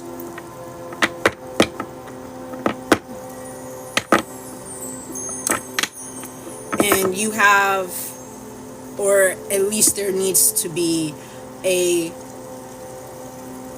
more direct personal investment in some mental blocks. Yeah. More direct personal investment in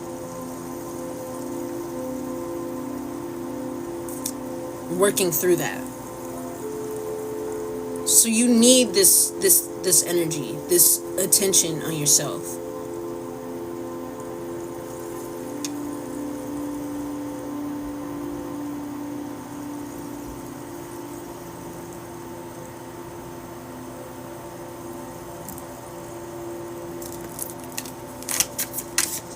Oh, Aquarius energy, Taurus energy, by the way.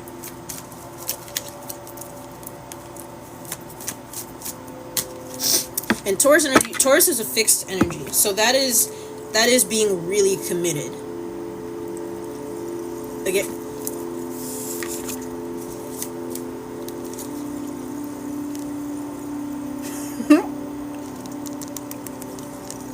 You need it closer so you can see?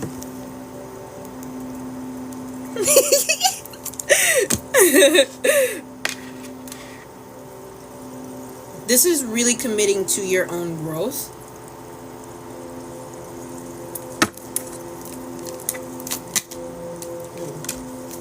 Yeah, look. We have the Eight of Wands reverse. This is slowing down. And I feel like that is in terms of whatever connection whatever connection it is you have with this particular person in mind. And I'm gonna also tell you, when I said that I came to a conclusion with my own situation, is that we need to slow down, like way down, because I need to lock in.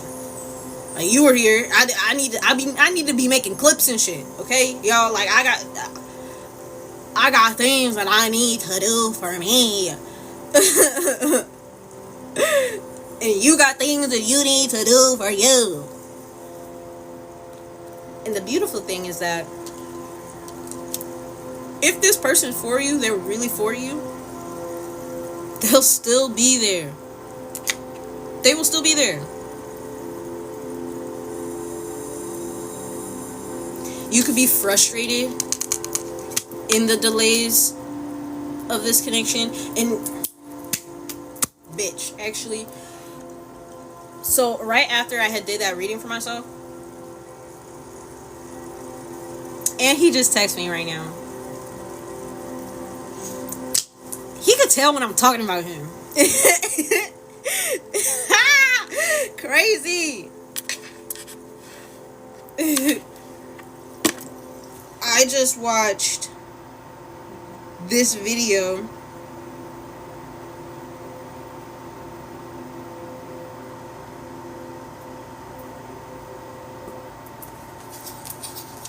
Why we need to take love slowly. I'm gonna let you look at this for a second, so you could, I don't know, write the title and the channel down, so you could see the whole thing for yourself later. But I'm gonna skip to the part that I think resonates with this. Kind as not to be too kind. Please be generous enough not to overwhelm me. Please let me find my own way. It may look as if we're being purely and simply romantic. Okay. Generous ones, the banquet givers, who like to move fast. Please let me find my own way. When the little flame guy comes up, that's the part I'm talking about. On the other side of the ledger, we, the so-called Generous ones, the banquet givers, who like to move fast, should also be brave enough to question our behaviour. It may look as if we're being purely and simply romantic. Paris on the second date, nicknames after a week. But we may turn out to be, beneath our bold gestures, something rather more complicated and sad, untenably and unhelpfully anxious. We lose our minds if we haven't heard from them in 2 hours. We can't bear not to know their intentions before the arrival of dessert. We're giving a lot, not so much because we want to, as because we have no confidence in ourselves as people with a solid claim to love. We are running to stay one step ahead of self-disgust. We're moving at lightning speed because our childhoods have taught us that love may disappear at any time, that nothing is solid, that we aren't worthy, and that the best way to prevent loss is to make outsized efforts, to lose ourselves in displays of devotion, and to prompt our beloved to say yes before either of us know who the other might really be. Mature love, by contrast, sits... Did that video just not clock RT right now? Did that video not just clock RT right now? So, there could be a pattern of overgiving. Again, this kind of pulls from that, like, childhood trauma shit that we were talking about. That, you know,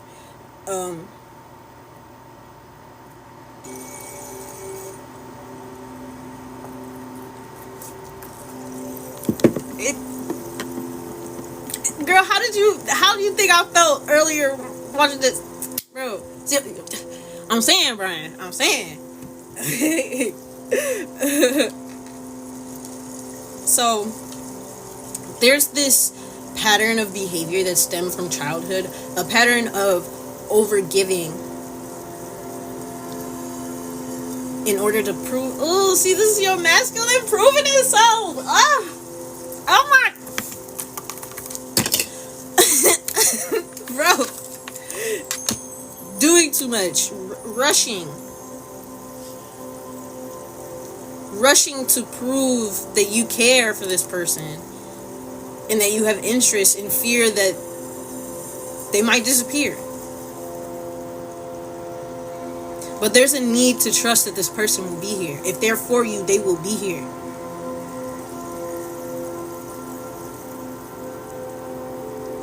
And when you slow down and you allow yourself space to breathe, allow yourself the space that you need for yourself, that will reveal itself to you. Look it. 6 of Pentacles, giving. Slow down the giving at the bottom of the day.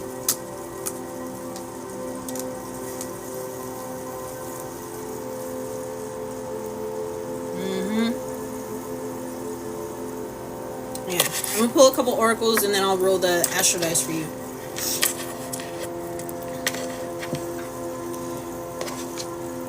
I really like this deck because I feel like this gives really great insight onto someone's internal world. Because the Hermit, right? The Hermit is it reflects diving into the deepest aspects of yourself in order to shine the light on it.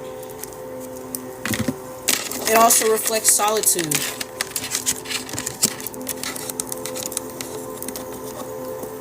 These nails are cute, but I can't pick shit up. Okay, thank you.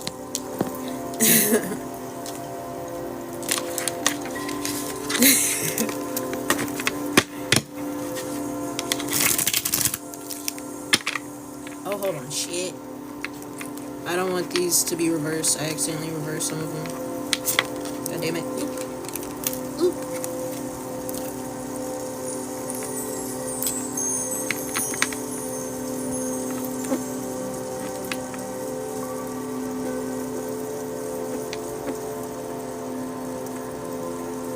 Okay.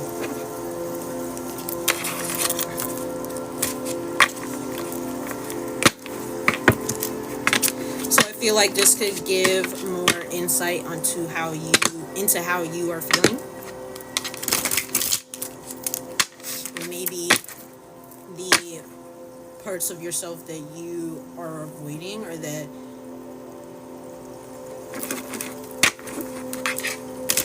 subconscious, hidden within the psyche. Okay. Oh my god. Look it. I feel the same way. I feel like if you literally just talk to this person, y'all would be on the same page. There's also the Ace of Pentacles. Look it. I need more balance. And then also twos are about union. The Two of Cups that showed itself earlier. This person likely feels the same way. Like they like you. They really enjoy you. They feel connected to you. But they got some shit they gotta work on. They got some business to handle first. Listen to your heart. I wish I knew the rest of the words. Yeah. Seek professional advice. You might need some therapy, my girl.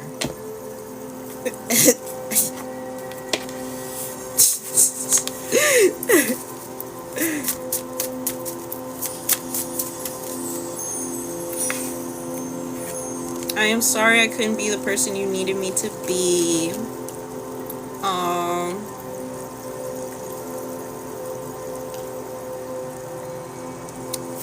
If you have to separate for this person for a period of time, I think they feel sad about it too. And it doesn't even necessarily have to be a full separation, but just like,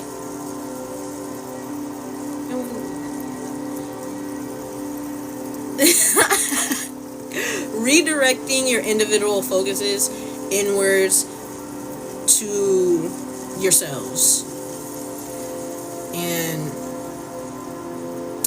this person might feel bad about that. You might feel bad about that.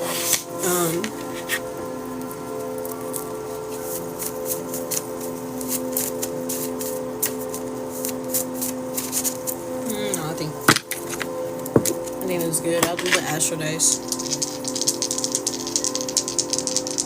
Welcome back, Brian.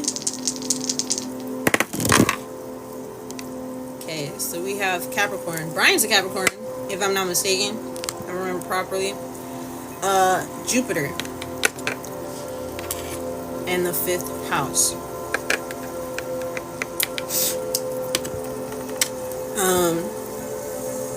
I'm gonna look up real quick what all the 5th house can represent, because I don't know that off the top of my head. But we have Capricorn here, so this is discipline. And remember when the Devil card came out earlier? Yeah, he is a Capricorn. The Devil card is ruled by is Capricorn energy.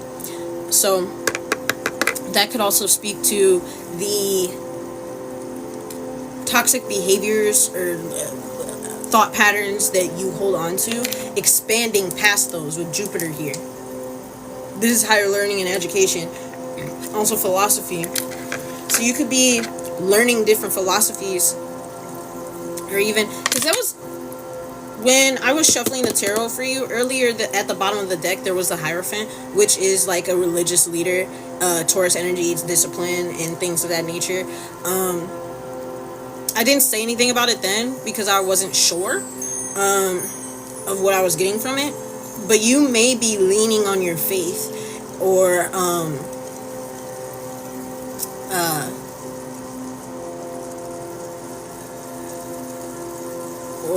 certain philosophies when it comes to your growth and the growth of this connection. Which is basically what I said, it's kind of like that, if you love them, let them go, and if they're for you, you'll come back together. Those types of like philosophies.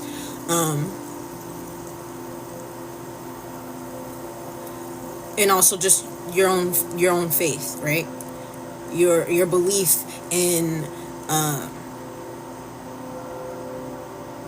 the life you desire.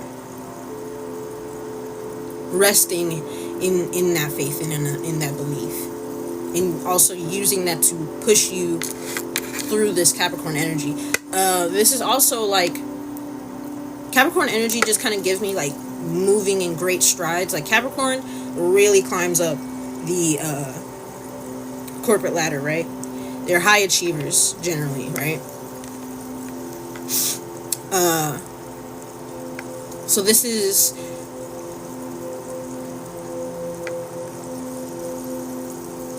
leaning on your faith in order to achieve a new level of freedom, because 5, just in numerology, it represents freedom, challenges, change, overcoming challenges of discipline, challenges around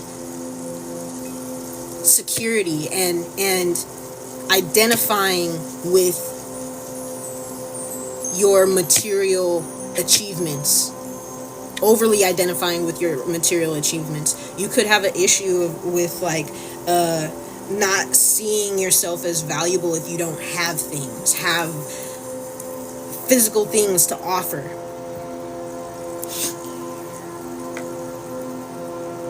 And there's freedom in letting that go, of overcoming that challenge. But the 5th house is Leo, so off the top of my head, I know that this means fun. It's also children. So this could be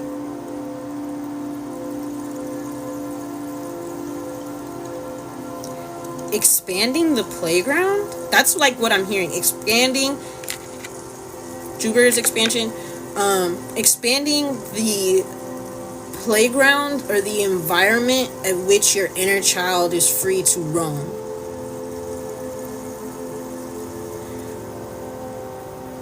That's how it came to me. But I feel like that translates as creating a bigger space for you to be yourself.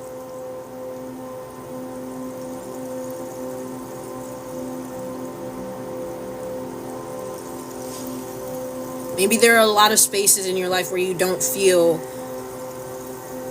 comfortable or safe fully expressing yourself.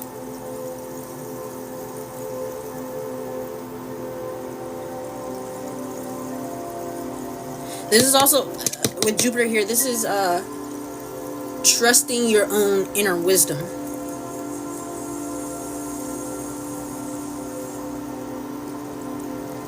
Allowing yourself to have more fun.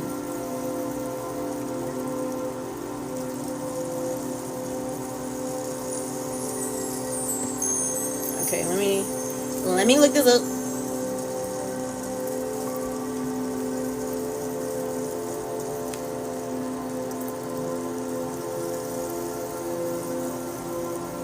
Okay, in astrology, the 5th house symbolizes creativity, romance, self-expression, pleasure, children, hobbies, and hobbies. That's what the AI thing said. It's hobbies and hobbies.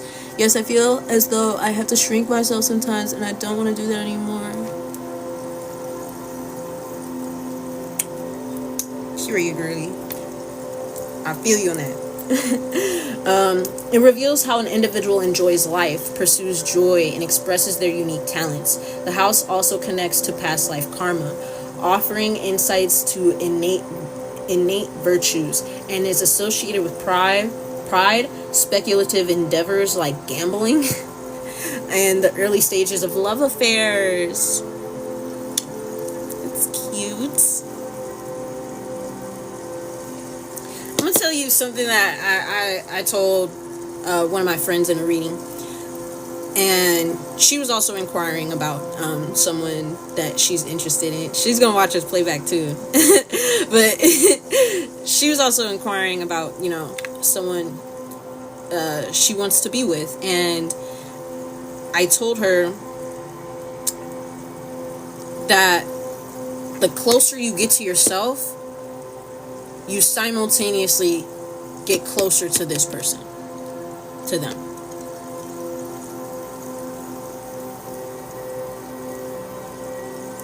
Following yourself will lead you back to them. If this person is really for you, in which it seems like they are, jeez.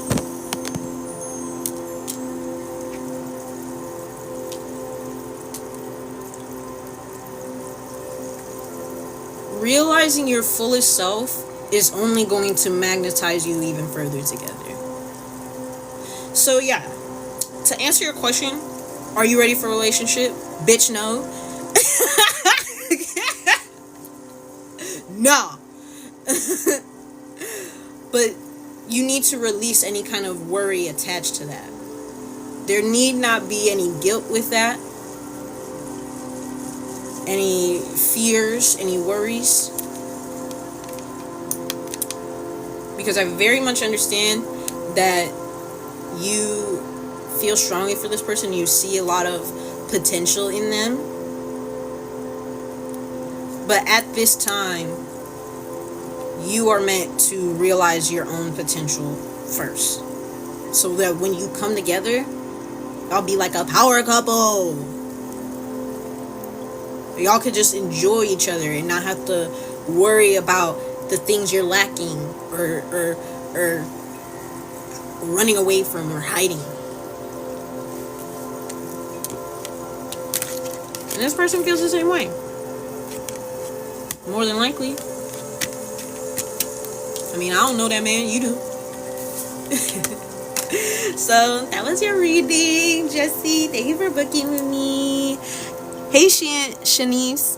I hope it brought you tons and tons of clarity and that it resonated. So, we are going to move on to Val's reading.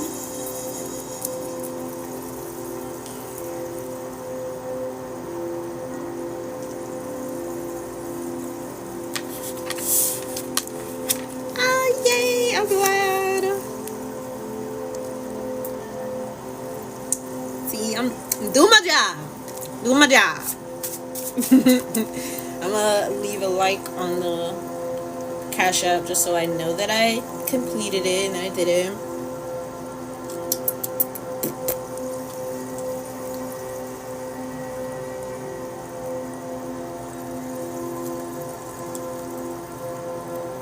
Yeah. Val, you can put your question in the chat. In the chat.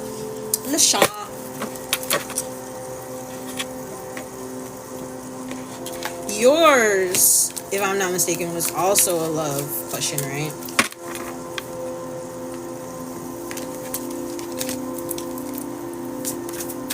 I'm here every Friday, y'all. So, I would love to see y'all next week as well. We're gonna have to do it earlier Friday because I think I have an event at 7 p.m. meaning I gotta leave at like 5. Wait. Yeah, I'm waiting for you to put your question in the chat.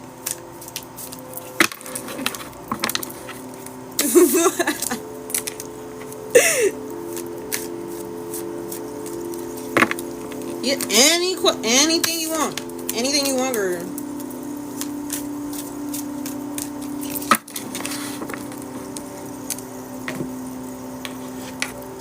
Just let me know.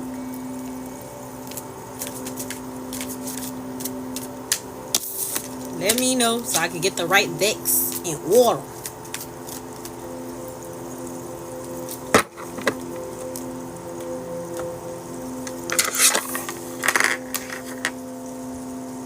What is your question, love?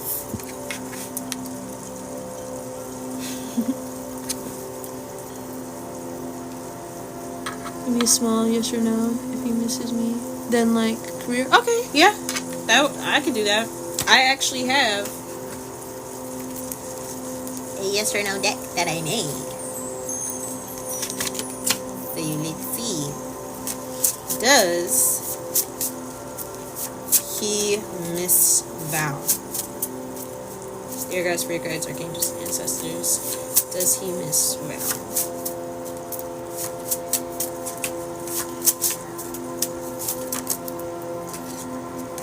Maybe? Maybe?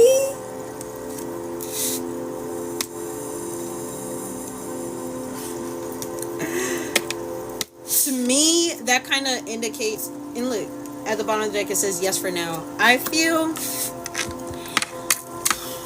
I feel like he might be missing aspects of you. Maybe some of the way you made him feel, or some, like, I feel like he's missing the way you benefited him, but not the ways that you benefited him, but not necessarily missing you as a whole.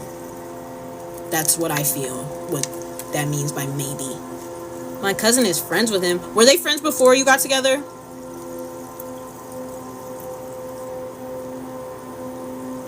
Nasty. He was a narcissist, she says. Then that's weird. If they weren't friends before y'all got together, then that's weird. Does your cousin know, like, how, like, he made you feel and stuff? And are you close to your cousin? Because if y'all supposed to be close and they sitting there kicking it with your ex, he ignores me. Okay, then you are close. Then that's weird. That's weird. Nah, that's weird, folks. That's weird. That's some weird happenings right there. I don't like that. Okay, what is your career question?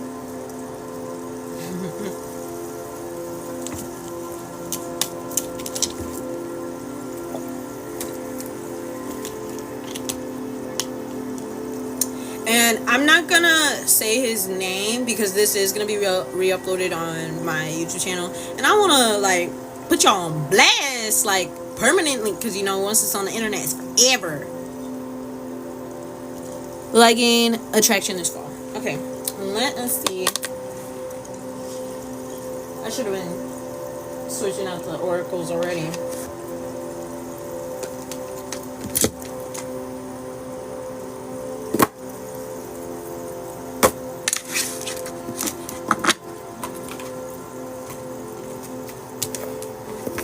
We're just gonna use my oracle and the Hermit Tarot oracle because I'm back in college. Okay, period.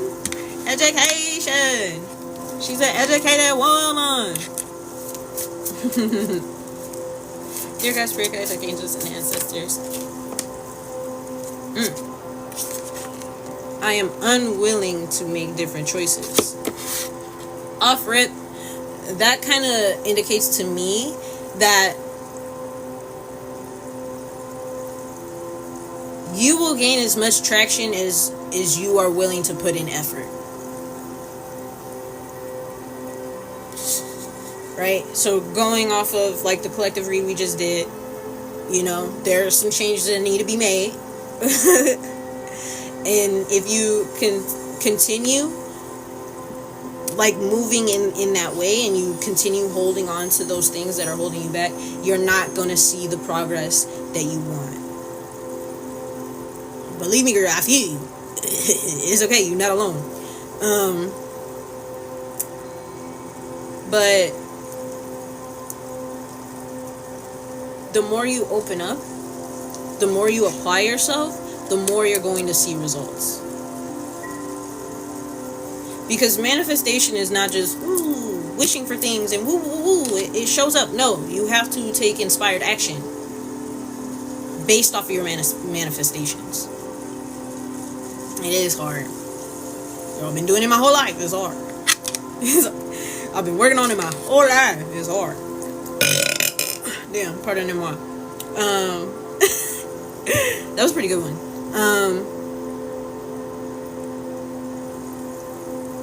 Yeah, let me keep going.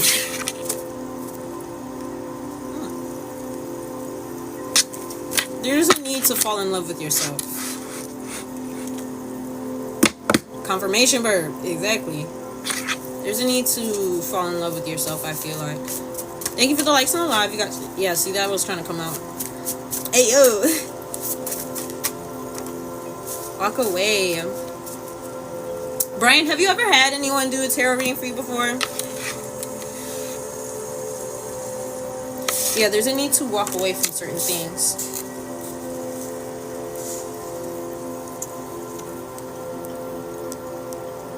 No freaking way. No freaking way. Is that you going here? Oh, shit. I didn't know I sent an invitation. That's funny because I barely did go to the gym today after a long time. It was the ECC gym. What did I say about gyms? I said something about gyms? Remind me what I said. Damn, what the fuck? We got a high school reunion up in this bitch. This is crazy. We got Brian. We got Val. About falling in love with yourself. Yes, yeah. We got Brian Owashika. Let me know if I said your name right, Brian. And we got Val. I forgot your last name. Valerie. We got Val. We got Val here. We got that girl Val here. And we got Hugo. And I think there was someone else too. This is crazy. Oh my gosh. Ah, what's up, you guys? I'm so glad that you're here. I don't know if you're like into tarot readings and whatever and stuff, but I do feel like since you showed up here, it was a reason. You are going to have to check out the re-upload because we talked all this. All that.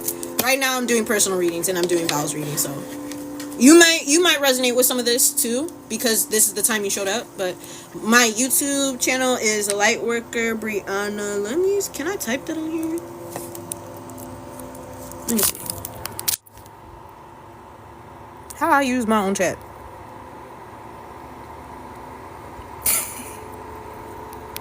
I swear I could like reply to people. Oh. There we go. Period. It should be linked to my TikTok account, I think. On YouTube, a reading came up. Like a little too personal for real.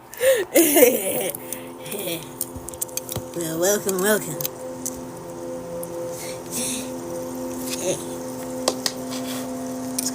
Huge sale right now. Don't tempt me because I already spent money on the finesse sale. I'm getting my coach to be here next. Yeah, you said my name. Washika. Period. What? So you get $35 for free shipping, or everything is $35 plus free shipping? Stop. No. I just bought a fucking leather coat, bitch. I don't need this. I would be so honored to do a reading for you, Brian. Honestly, like dead ass. Let me get one more of these for you, Val. There's more than $35 for free shipping, bro. I got shoes. Oh my gosh. Can I swear? I mean, if Brian gets this reading, that's $30 right there. I could give me some shoes too. Y'all want to buy me some shoes? Oh my gosh. Sheesh. Oh my gosh. Okay, I think we're done with the oracles. Let's get into the tarot for you. So your question was, will you see progress in your career? A low-key after the career reading, could we do a tarot for my ex? I can send I can do that. That works for me. I'm down. I'm having a good time. I'm vibing with y'all. I'm so glad y'all are here. Okay.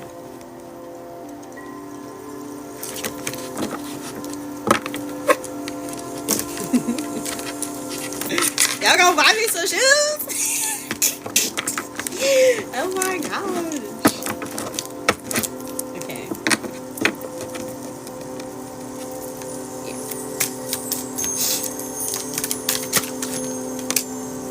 Yeah, really good. Isolation, loneliness, withdrawal, hermit card reverse, Virgo energy. So I'm gonna tell you this. Loneliness has more to do with your disconnection with self than it does with your disconnection from other people. There is an aspect of yourself that you're not acknowledging, that you're not letting live. I have been on hermit. Yeah. But this is also isolation. There might be a bit of a calling to like go outside more, put yourself out there more, which that also could lead to the advancement that you're looking for in your career. I feel like there's like a bold side of you that you're not letting live. The stuff people assuming I'm mean, wanting to move.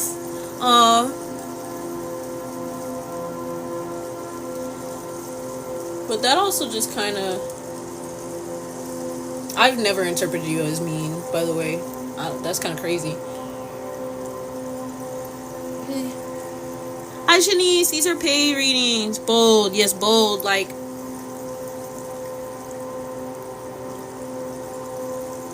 a need to tap into like Leo energy.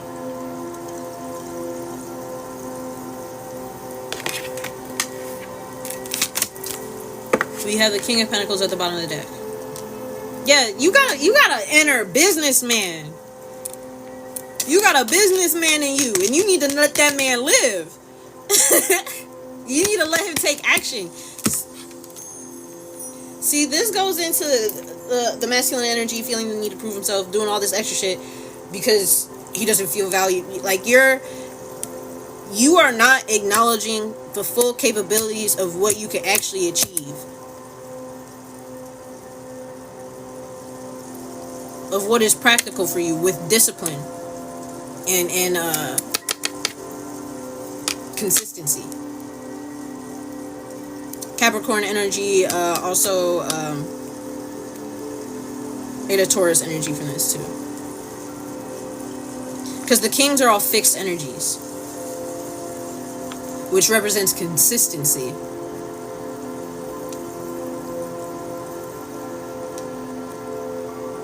Like it might benefit you to go to like networking events surrounding the type of your career. I am not. I am bad at routine, grounded, and this is Earth energy. Girl, same. I think I went to sleep at like 5 a.m. today.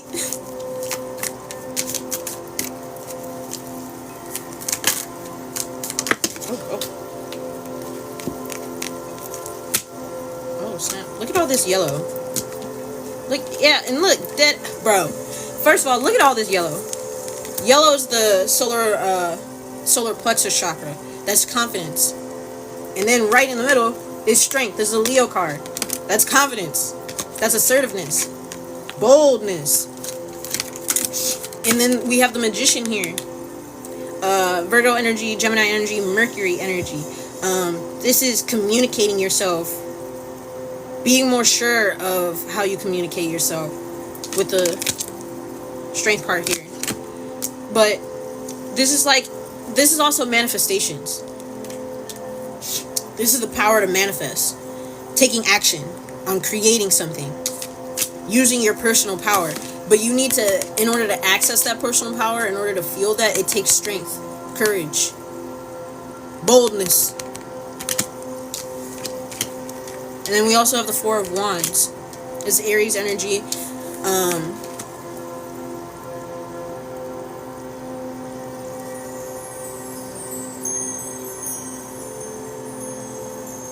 This is community.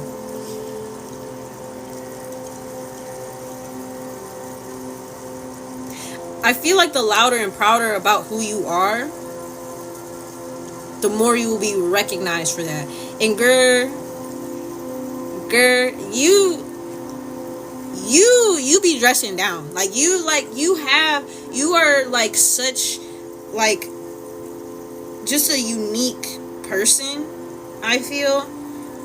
And there's so much eccentricity to you that I feel like you're you're also like, even though like you have this boldness, you do, and it shows up in how you dress. It shows up in how you present yourself, but you're also the quietest person in the room always. You don't be saying nothing. And it's open that mouth. Open up that mouth. It's time to roar. Ask more questions. You know, if you don't feel comfortable, like maybe speaking directly to your classmates, show off your mind by asking questions during class. You know, speak. Just project your voice. Me shy for no reason. Oh, 777. That's really cute. Look, we have this more Leo energy. See, there's. Okay, so I want to say, we are not just one sign. We are not just one sign. And we're not beholden to one sign. This is like, the signs themselves are all just energetic archetypes that represent different aspects of life. And Leo is that aspect of yourself that is a performer, that wants to be seen, that is entertaining, that is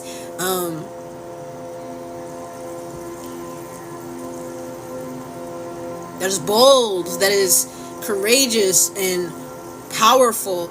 There is Leo energy is calling on you to find that in yourself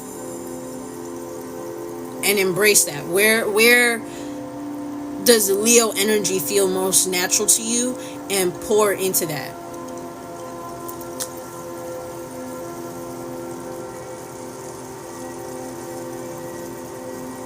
And you could feel so much more energy, like you have like so much more energy when you embrace this as well.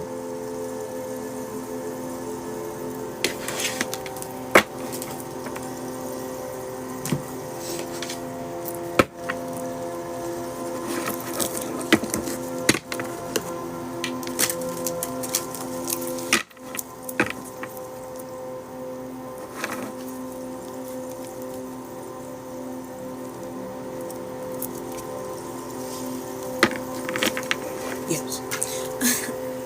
Sometimes I feel like I can know how the convo with someone can end. Interesting.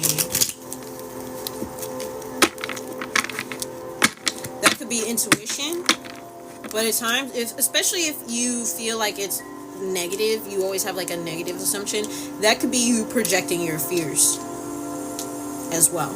So you have to know yourself well enough to know when it's your fears talking and when it's your intuition.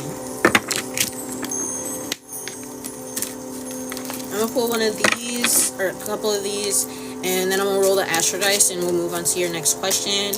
And then if Brian, you have a question, you can have one.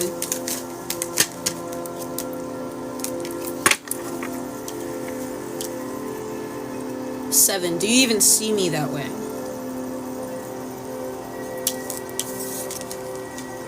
I feel like this is you not seeing yourself.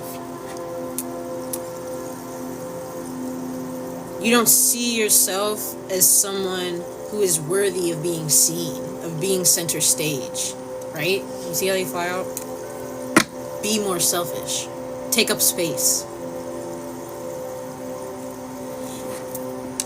If you weren't meant to be here, you weren't meant to be taking up space on this earth, bitch, you wouldn't have made it out the motherfucking egg.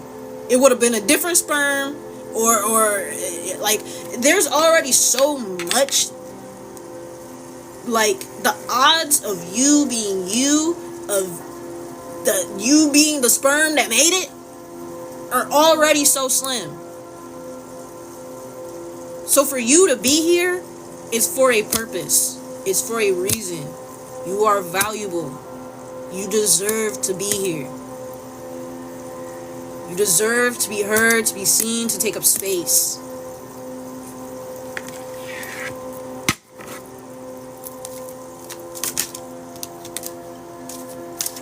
there's someone else. That is interesting.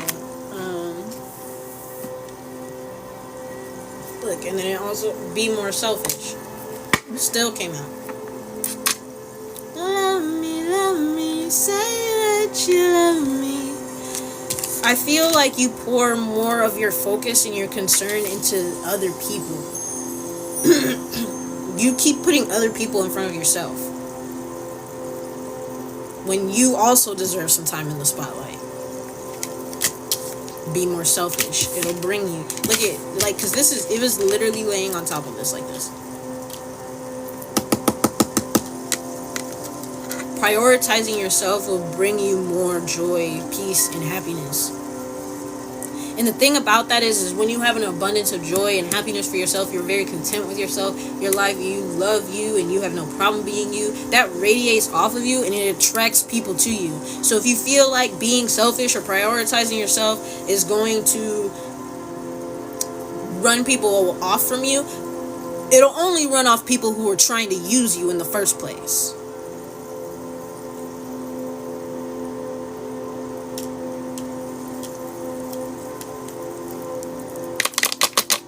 So there's that. Amen, period.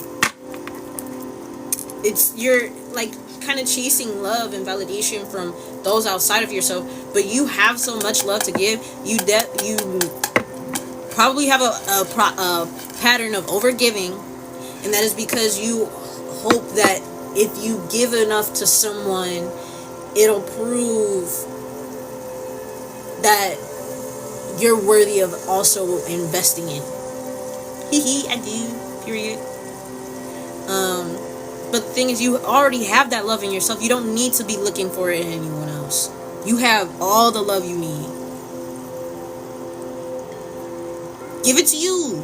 Pour it into you. I came to slow down because of my ex. To slow down on giving? Nah. That was a lesson. Look at bitch. Leo. Ew. Leo energy is out for you, bitch. Leo is calling you out. This is crazy.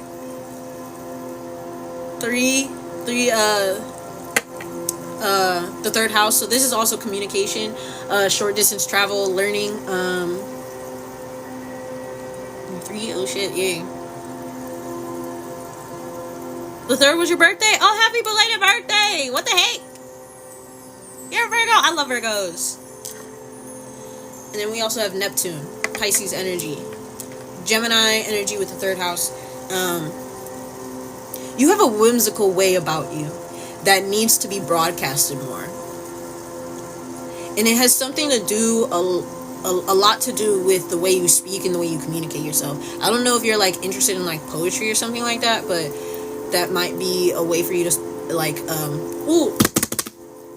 that might be a way for you to express yourself. And also when I said like going to networking events and like going to more events that are surrounded in your interest. If you do have an interest in poetry, I suggest writing more and going to a poetry slam, going to an open mic and reading it to people. And if you're scared, also think of it from the perspective of this. If you don't know anybody in that room and it don't go well, you don't ever have to see them folks again. Remember I wrote the poem. I do. I used to write too, and I need to be writing more. You might also like write songs.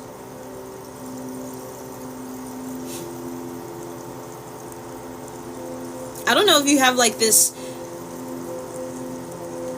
like a dream of being a performer, because I get random melodies. I don't have the voice. Okay, that's valid. Like, but I will say to that the voice is an instrument, just like any other. You just have to learn how best in tune yours is. But you also might find that you are satisfied in just writing songs for people. So, yeah, I don't know. Try some of that. let's get into your other question.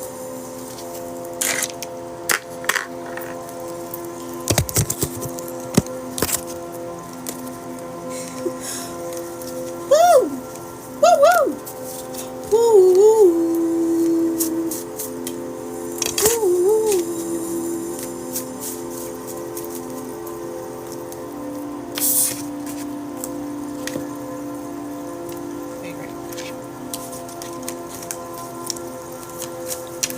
What are A's feelings for me right now? I'll just refer to him as A. Pardonnez-moi.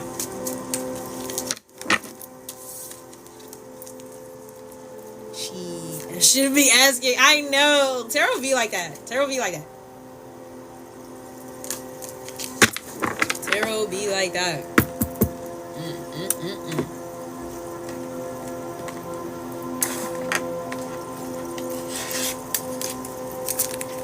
It'd be like, you know, like shits and giggles. Like, let's just see what it's talking about. Let's see what it's talking about.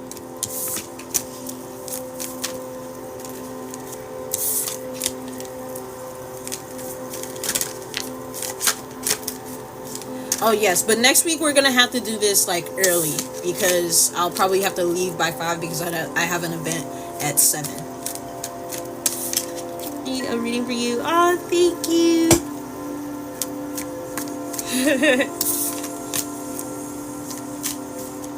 Cause I'll be getting in it.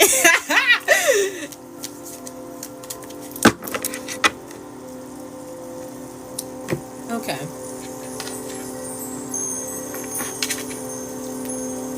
I feel like I want to start with these still. Talking about in it. Going for a swim. Okay, dear guys, spirit guides, archangels, and ancestors, how does A feel? I think about you all the time.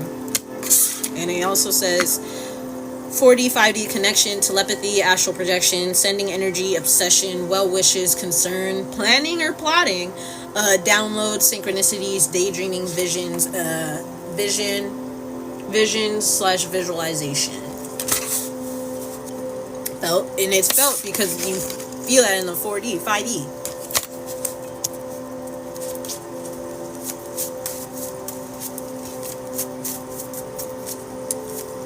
You feel him calling on and pulling on your energy. Thinking about him, I don't want him back. It might also just be because he's pulling on your energy too. So I feel like the solution to that is like focusing on things that you love for yourself, like pouring your attention into your hobby, and then you won't even have time to think about that. Like, you look better. Saying like, oh, you glued up. Like, you look nice. You look good. You look good. You look good. Let me see what's like. It gets that energy of like, have you seen how like, okay, dudes in the hood or whatever, they'll go up to like little boys who got like fine mamas or whatever and be like, where your mama? Where your mama, son? Where your mama? where your mama? That's the kind of vibe. It's like, hey, what you doing? But then we also have this. Isn't this card cute? I like how I decorated it. It's so cute. But I feel like you only like me for my money. I don't know if this is how he perceives you or if that's how he feels about you. And he kind of sees you as like a cash cow.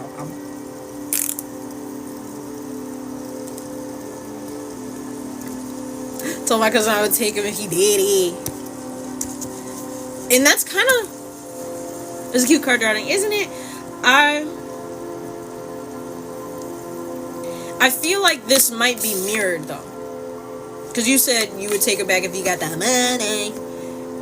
He also views you in a monetary sense, like you make him look good.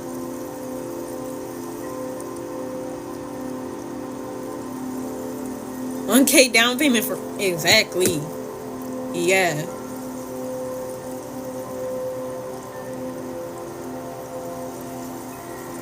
I made him have a glow up, period. I bet you had him dressing down. Dress down!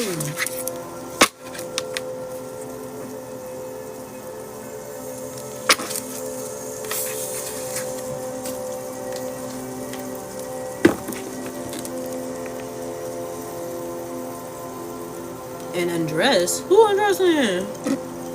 Oh, he was Muslim. Aw. See, you reminiscing a little too much, girl. You reminiscing a little too much. You giving that man too many compliments.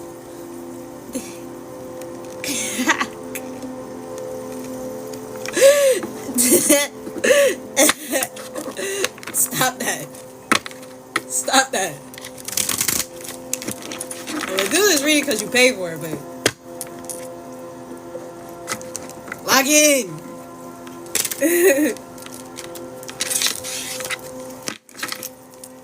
Side eye. Okay.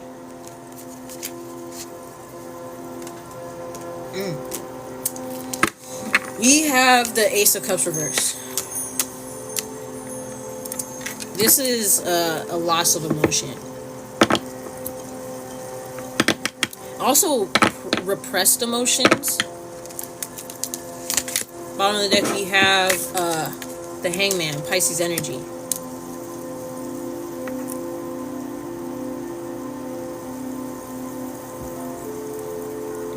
So it seems like he is releasing this. He mad because I left him. It seems like he is releasing this, or at least working on it, trying to. But he still feels attached to you, the Six of Pentacles reverse. This is like strings attached.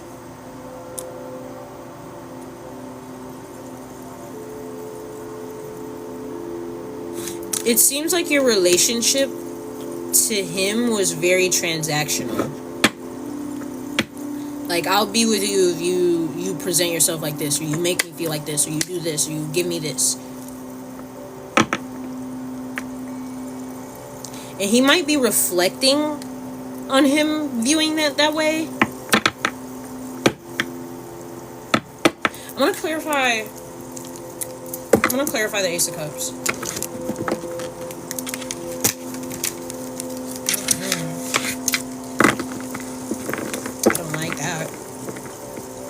And you know what, y'all?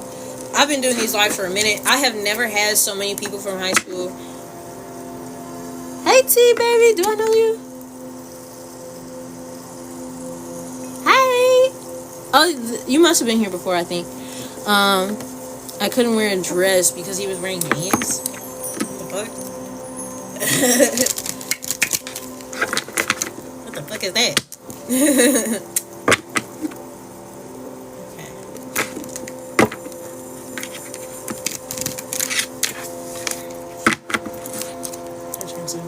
Interesting. Dear God, Spirit Guides, Archangels.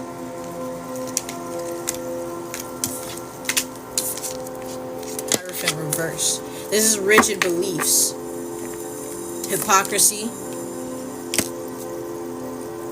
Yeah, okay, so I feel like he is repressing his own emotion.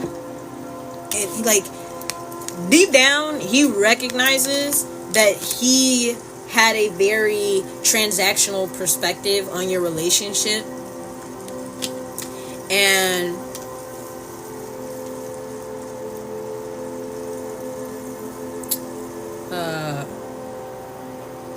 but it seems like he projected that onto you.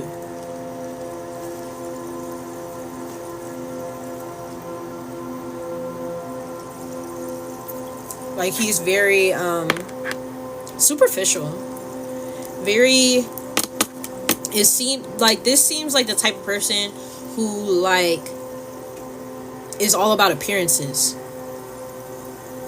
deep down, but he's not acknowledging that. Yes, he's not acknowledging that. These are repressed emotions.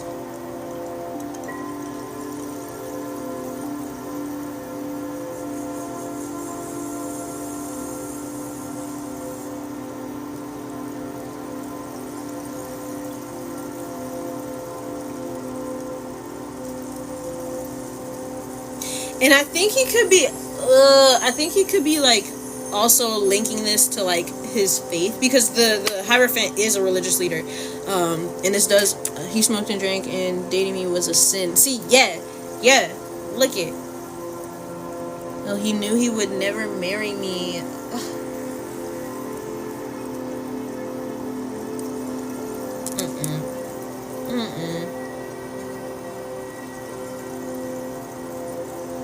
He could also view his feelings for you or his involvement and investment in you as unorthodox. He viewed you as unconventional. But being with you also like unlocked this like sense of freedom in him. But like anyway, so like to his faith, like I feel like he's like overly rigid with it, and he's like holding on to these ideals of what a husband and wife or a man and a woman is supposed to be.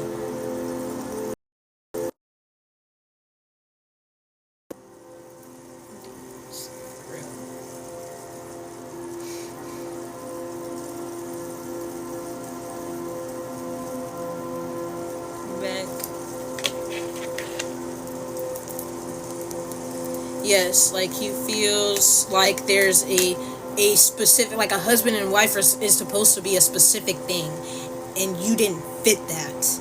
And so like I feel like he really wanted to like change and mold you into what he deemed to be suitable. He's casted a lot of like judgment on you.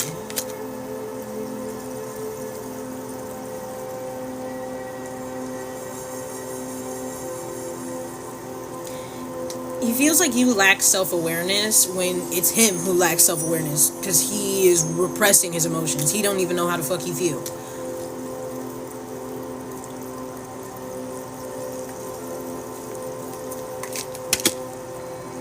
There's disharmony. He feels like y'all are not in alignment, and clearly y'all are not. So he probably thinks I'm wacko. He even asked, would you fake religion? What? Nah, this is weird.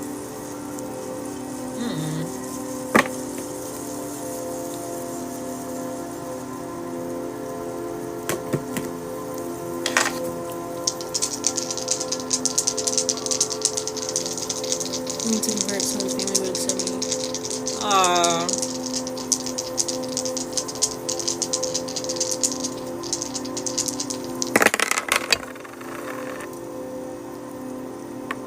Oh, here, I'm gonna put these to the side. Let me grab one of the love oracles for you. But we have the Sun, Libra, and 12th house.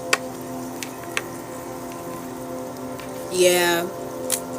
He does. He thinks you're disorganized.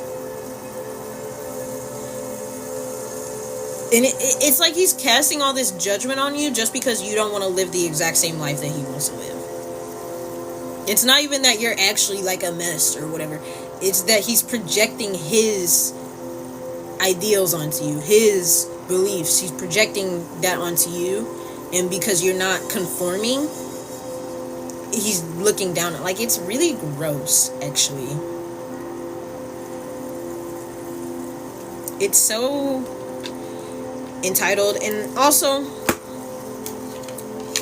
he's bullshitting, because in the Muslim faith, they, like, you can marry a non-Muslim. You can marry a non-Muslim. And the Muslim faith, like, it preaches, they don't want to make anyone convert. You have to want to be Muslim. So for him to do that, like, he already all screwed up. Like, he not even practicing his own fucking faith right. And he think he, like,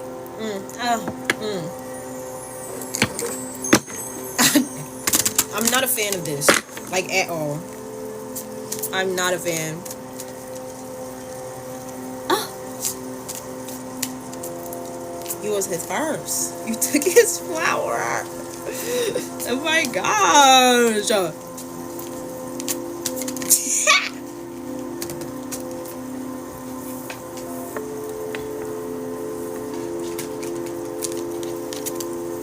chemistry. There's attraction between you two. Yep, attraction.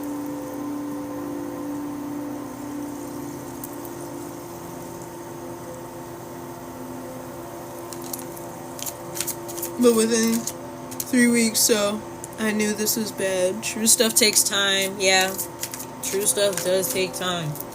Really. That is one of the lessons of the day.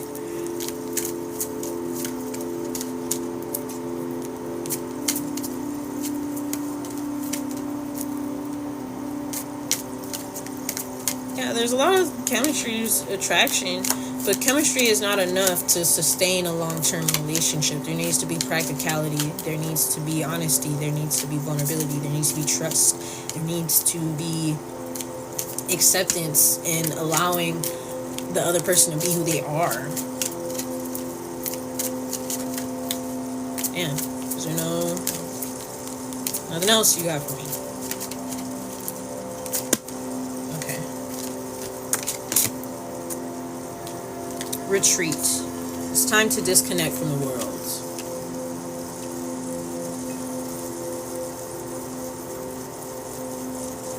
I kind of feel like this is him because he's like it seems like he's very superficial. He rides on the approval of other people, and he needs to detach from that. He needs to detach from trying to see himself from the outside, and he needs to look within. There's that. So we also have trust. He don't trust himself. Take forever for him to let me go. It's like nope. I don't know. I don't know. But we have the sun. So this is ego, identity. And we also have Libra. This is this interpersonal relationships.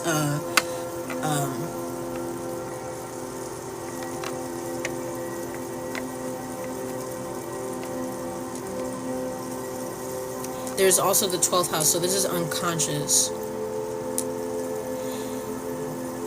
I feel like he is meant to unconsciously discover himself more and more through the relationships that he experiences. And I don't feel like I feel like you were just, not just like to say that your impact was like minimal or whatever, but like you were the beginnings of that exploration of self that he needs.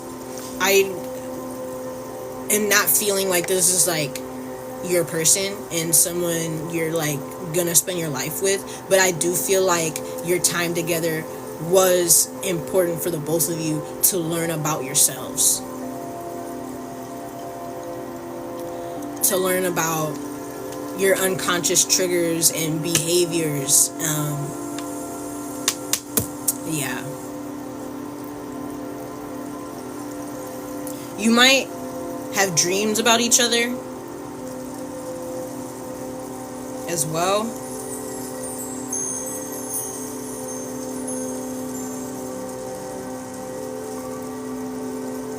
He could see you as the sun, someone who's bright, warm, and fun, and inviting, and charming, and witty with the Libra here.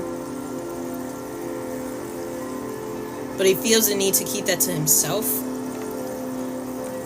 I don't know, did he like hardly compliment you? Would he like rarely like say positive things to you? Yeah.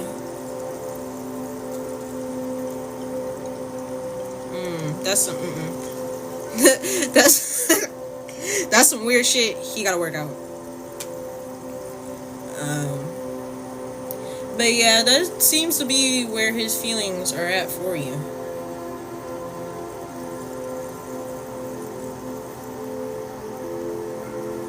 So Brian,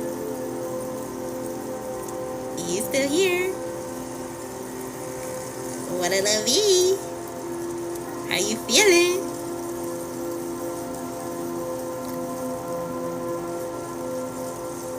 No problem. Thank you for being here. And I hope I'll see y'all next Friday too.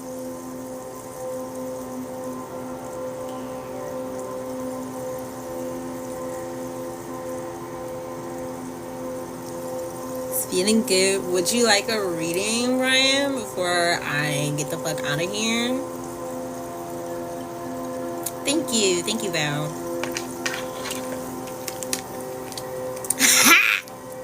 Pace yourself too, because I also like. Yes. Okay, I'll just give you one because you never had a reading before, right? I'll just give you one. Also, because my phone is dying. My phone is on like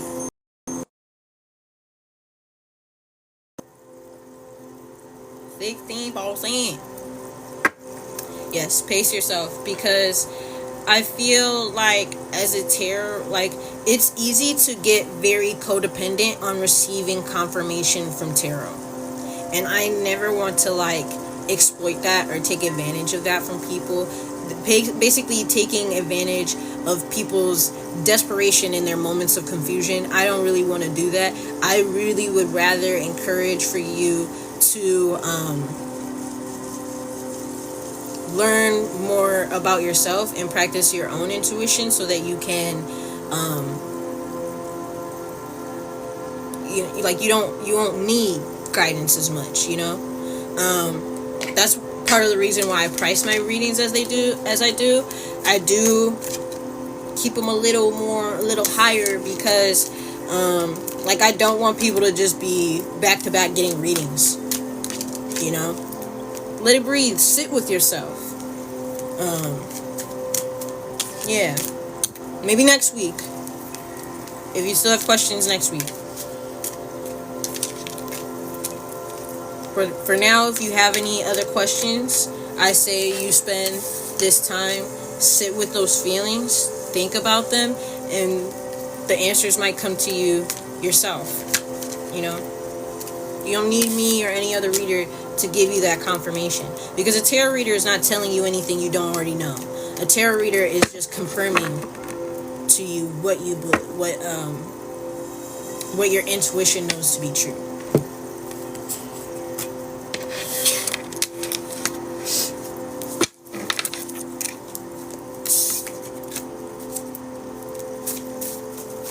Like, I don't think my readings are the most expensive out there ever, but they are, they're not the cheapest things either. They're not like $1 or $5. Next Friday, you will be about your new lover. Okay.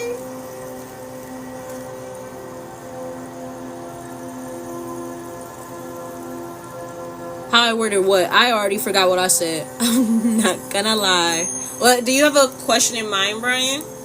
Or I could just kind of pull for what you should be aware of.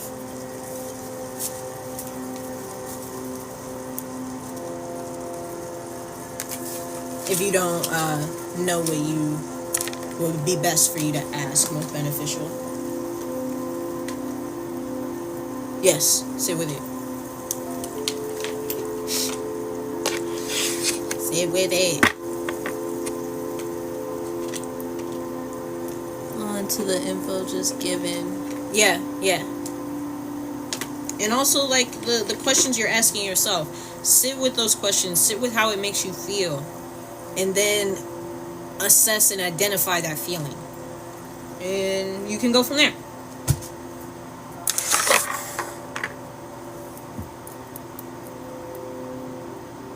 Would you like...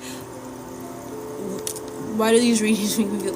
Brian, would you like me to do the reading for you in private? I feel like a send. Oh, I love that. Thank you. Oh, wow. Oh, my goodness.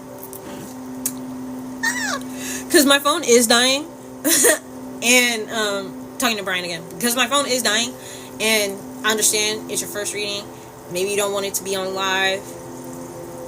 It's okay here. I'd like to know what I should be aware of. And what's my energy? Okay, period. Let's get to it. Let's get to it. Let's get to it for you. Okay, dear God, spirit guides, archangels, and ancestors, what should Brian be aware of at this point in time?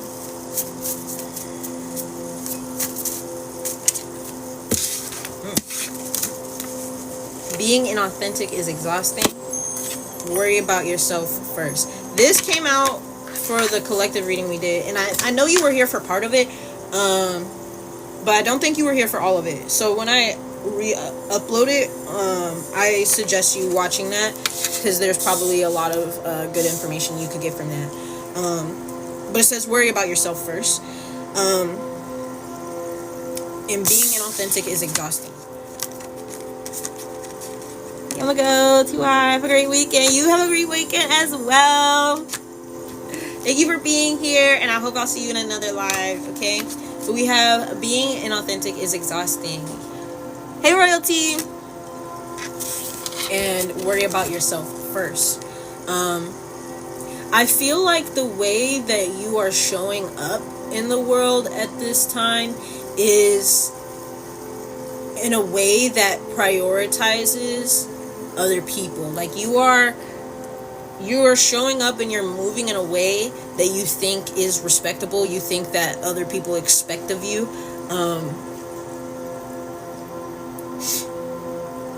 You're putting the desires of other people before your own, which don't make no sense, because nigga, this is your life. This is your life. You're the only person who has to live with every single decision you make, so you better be making those decisions in alignment with what is truly what you desire. And it seemed like you're not doing that. And then we also have melanated, which we know you are a black king, Brian. But I feel like this is also indicating transmutation, alchemy. Because melanated people like ourselves are of such a hue, because we have, I believe they're called melanocytes. I learned this in cosmetology school. We have melanocytes, I think that's the term, in our skin that takes the energy, the UV rays from the sun, and transmutes it into pigment in order to further protect our skin from the sun. So this is also like a need to protect yourself in a way.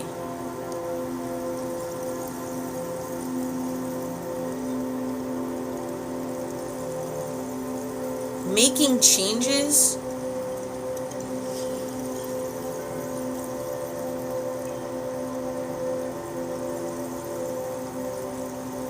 that are more authentic to you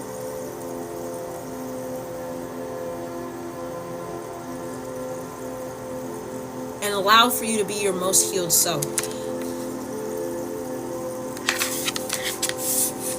That's the way that it came to me.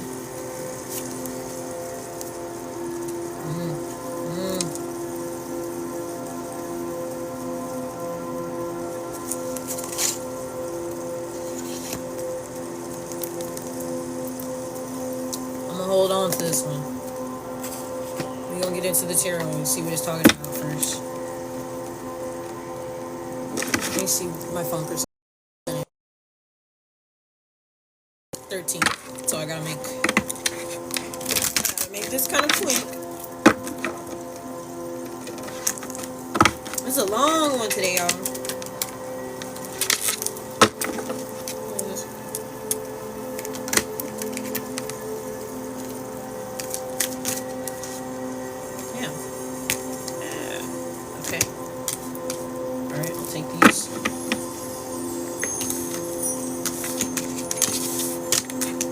So we have the Three of Wands.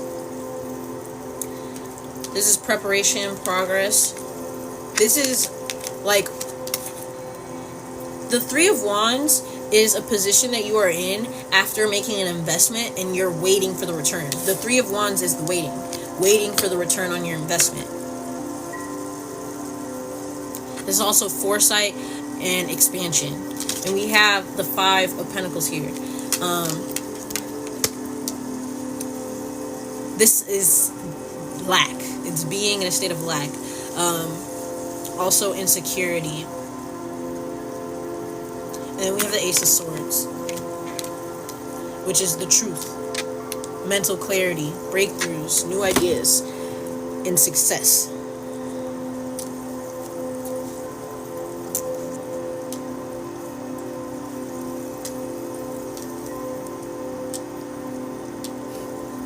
I just thought about that song you made. What did you say? With my friends hitting that pins.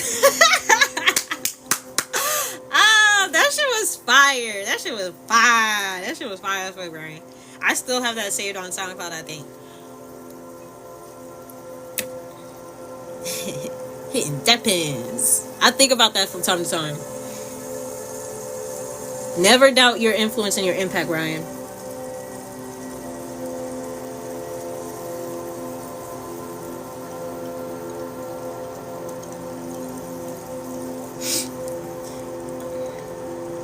So you could be preparing for some kind of financial loss. You could be saving up a lot of money. Because it seems like whatever switch you're making, because clearly you're having to make changes in order to realize your most authentic self. And it kind of seems like that might be making a career change. And because of that, you might be anticipating experiencing, a little bit of a financial drought. You might be saving up a lot in anticipation of leaving your job. Or a specific career path, or whatever ways of making money, or even a connection that is lucrative.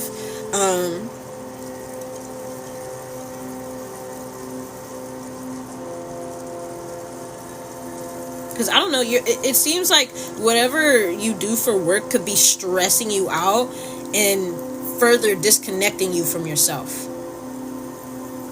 And therefore it's causing this confusion in you. But when you leave this, you may be in a period of lack for a little bit, but you'll have the time to rest and sit with yourself and sit with your thoughts in order to sort that shit out and really achieve clarity about what it is that you want to do and how you want to move forward.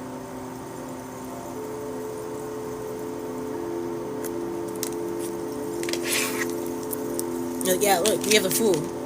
This is taking a leap of faith. This is starting over. A new journey. Aries energy. Uranus energy as well.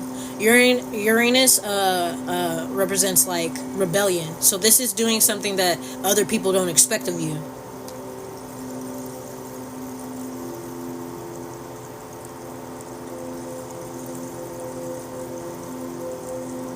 Adventure, opportunity, trust in life. Pleasure. This is following your pleasure. Following your inner child. Look. Inner child.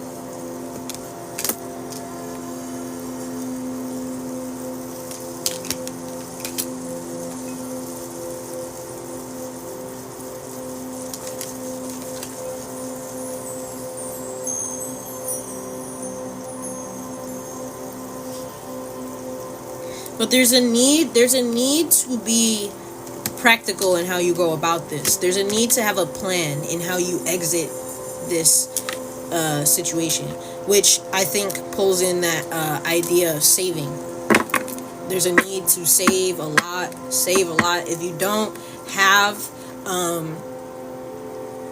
if you don't know exactly battery. If you don't know exactly where you're going from here when you leave this opportunity or this way of making money or whatever, it's important that you have enough saved up to where you can sustain yourself while you figure out the next thing. If possible, try to have another job lined up. Perhaps a job that isn't as demanding of you. So this might not be like, oh, you're just unemployed. This might be like you're taking a easier a job or a less stressful job that may not pay you as much, but it provides you the time and the space to sort through your thoughts so that you can come up with a plan of execution towards what it is that you truly desire.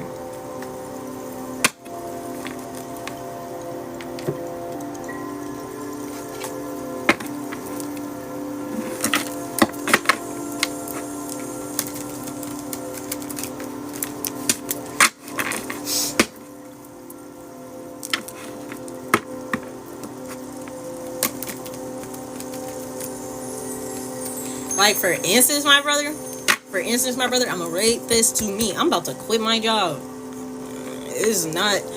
I just really strongly feel that my position has run its course. I feel like if I stay there, knowing that I need to leave,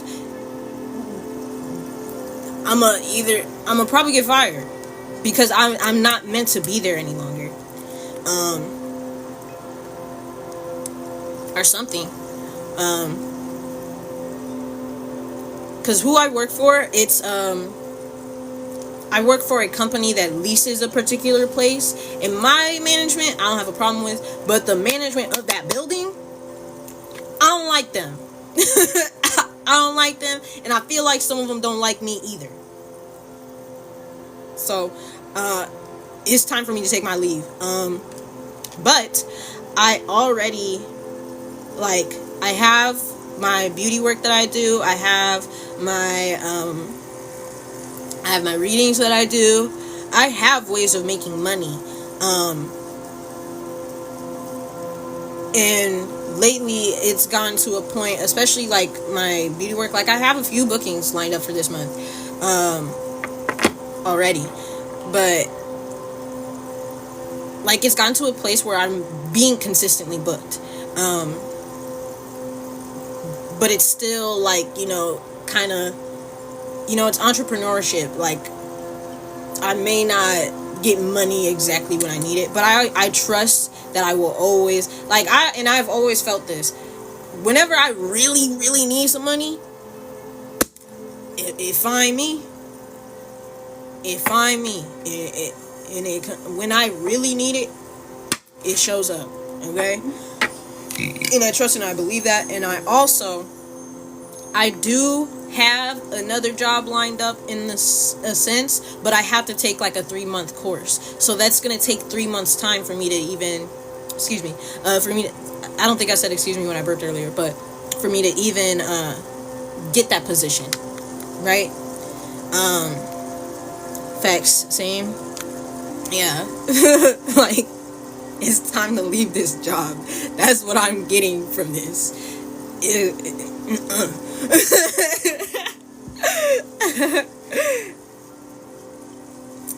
Yeah. So yeah, you might just be getting a little lesser pay. You might not be like unemployed necessarily, but I feel like you would be taking like a less stressful job or something that may not pay as much.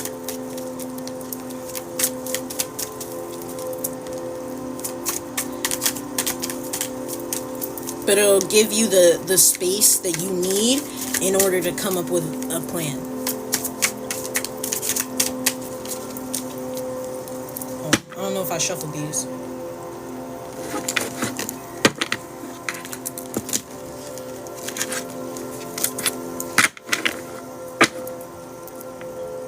But yeah, this is my last month at this job. I can't do it no more. I cannot do it no more. But this is the longest I have worked at any job since I worked at Steak and Shake. I worked at Steak and Shake for 1.5 years. I've been working here for a year.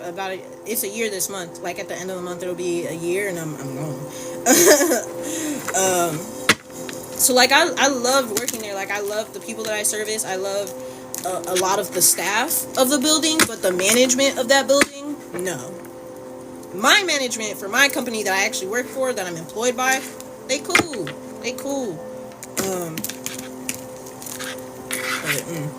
I don't like the way they run that building though.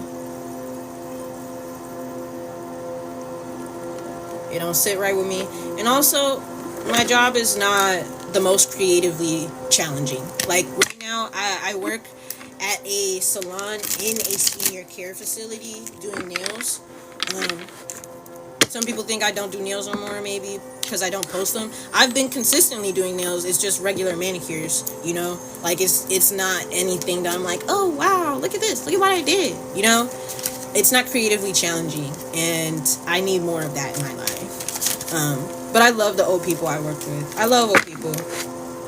Like, you need more time. And this landed on the Ace of Swords right here. You need more time to think. You need more time to yourself. The job that you're working with now does not give you enough time to yourself.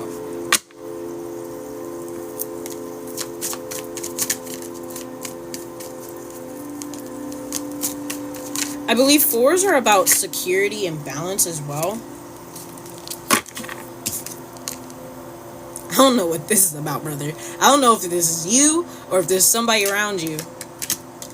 But there's some jealousy going on. I will say, if you are experiencing jealousy, jealousy is an emotion that is meant to show to you, to indicate to you where you could be doing more, where you could be applying yourself more. You feel jealous because it's something that you want, but you feel like you can't have it. Right? And there's a need to address and confront that limiting belief of what is achievable. And if you take whatever made you feel jealous and allow that to inspire you to apply yourself, that's what jealousy is really supposed to do for you. But that being said, if this is external to you and someone is jealous of you, they need to work on that the same way. But if they project that onto you and they start treating you a funky ass way, you need to leave that bitch alone. Because this is also touching the 5 of Pentacles here. This is abandonment. This is leaving someone out in the cold. You might be up and leaving somebody or some people in your life. Definitely. You already know. You already know who I'm talking about. There's a specific person that you think about when I said that. And you already know who it is, but it's somebody you kind of don't want to let go of. It's like you don't want to believe that this person views you in this way, that they have these like that they're funky towards you. You don't want to believe that because you care about them, but for your own sake, for your own sanity, leave that bitch alone. I'll be a little jelly, but I buried it, and yeah, okay, so yeah, you already know what I'm talking about when I said that. You know this is you, and that's okay. That is fine. But I'm gonna need to cut this, y'all. I think I started this shit like on full charge. But thank you for being here, Brian. If you ever want to see this reading again, it's going to be re-uploaded on my YouTube channel, A Lightworker Brianna. I believe it's linked to my TikTok. You could definitely find it in my link tree. It's for sure in there. But yeah, y'all, it's just you and me, Brian. It's okay. But I love that though. Yeah. I hope this resonated, brought you tons of clarity. Also, thank you for allowing me to give you your first reading. Oh my gosh. But to the people watching the playback, thank you for watching. I'm gonna be back live again next Friday, 5:30 p.m. Central Standard Time. That's when you're gonna catch me, baby. Okay. Remember that you are loved, you are important, and that you have value. All right, y'all. Bye, y'all.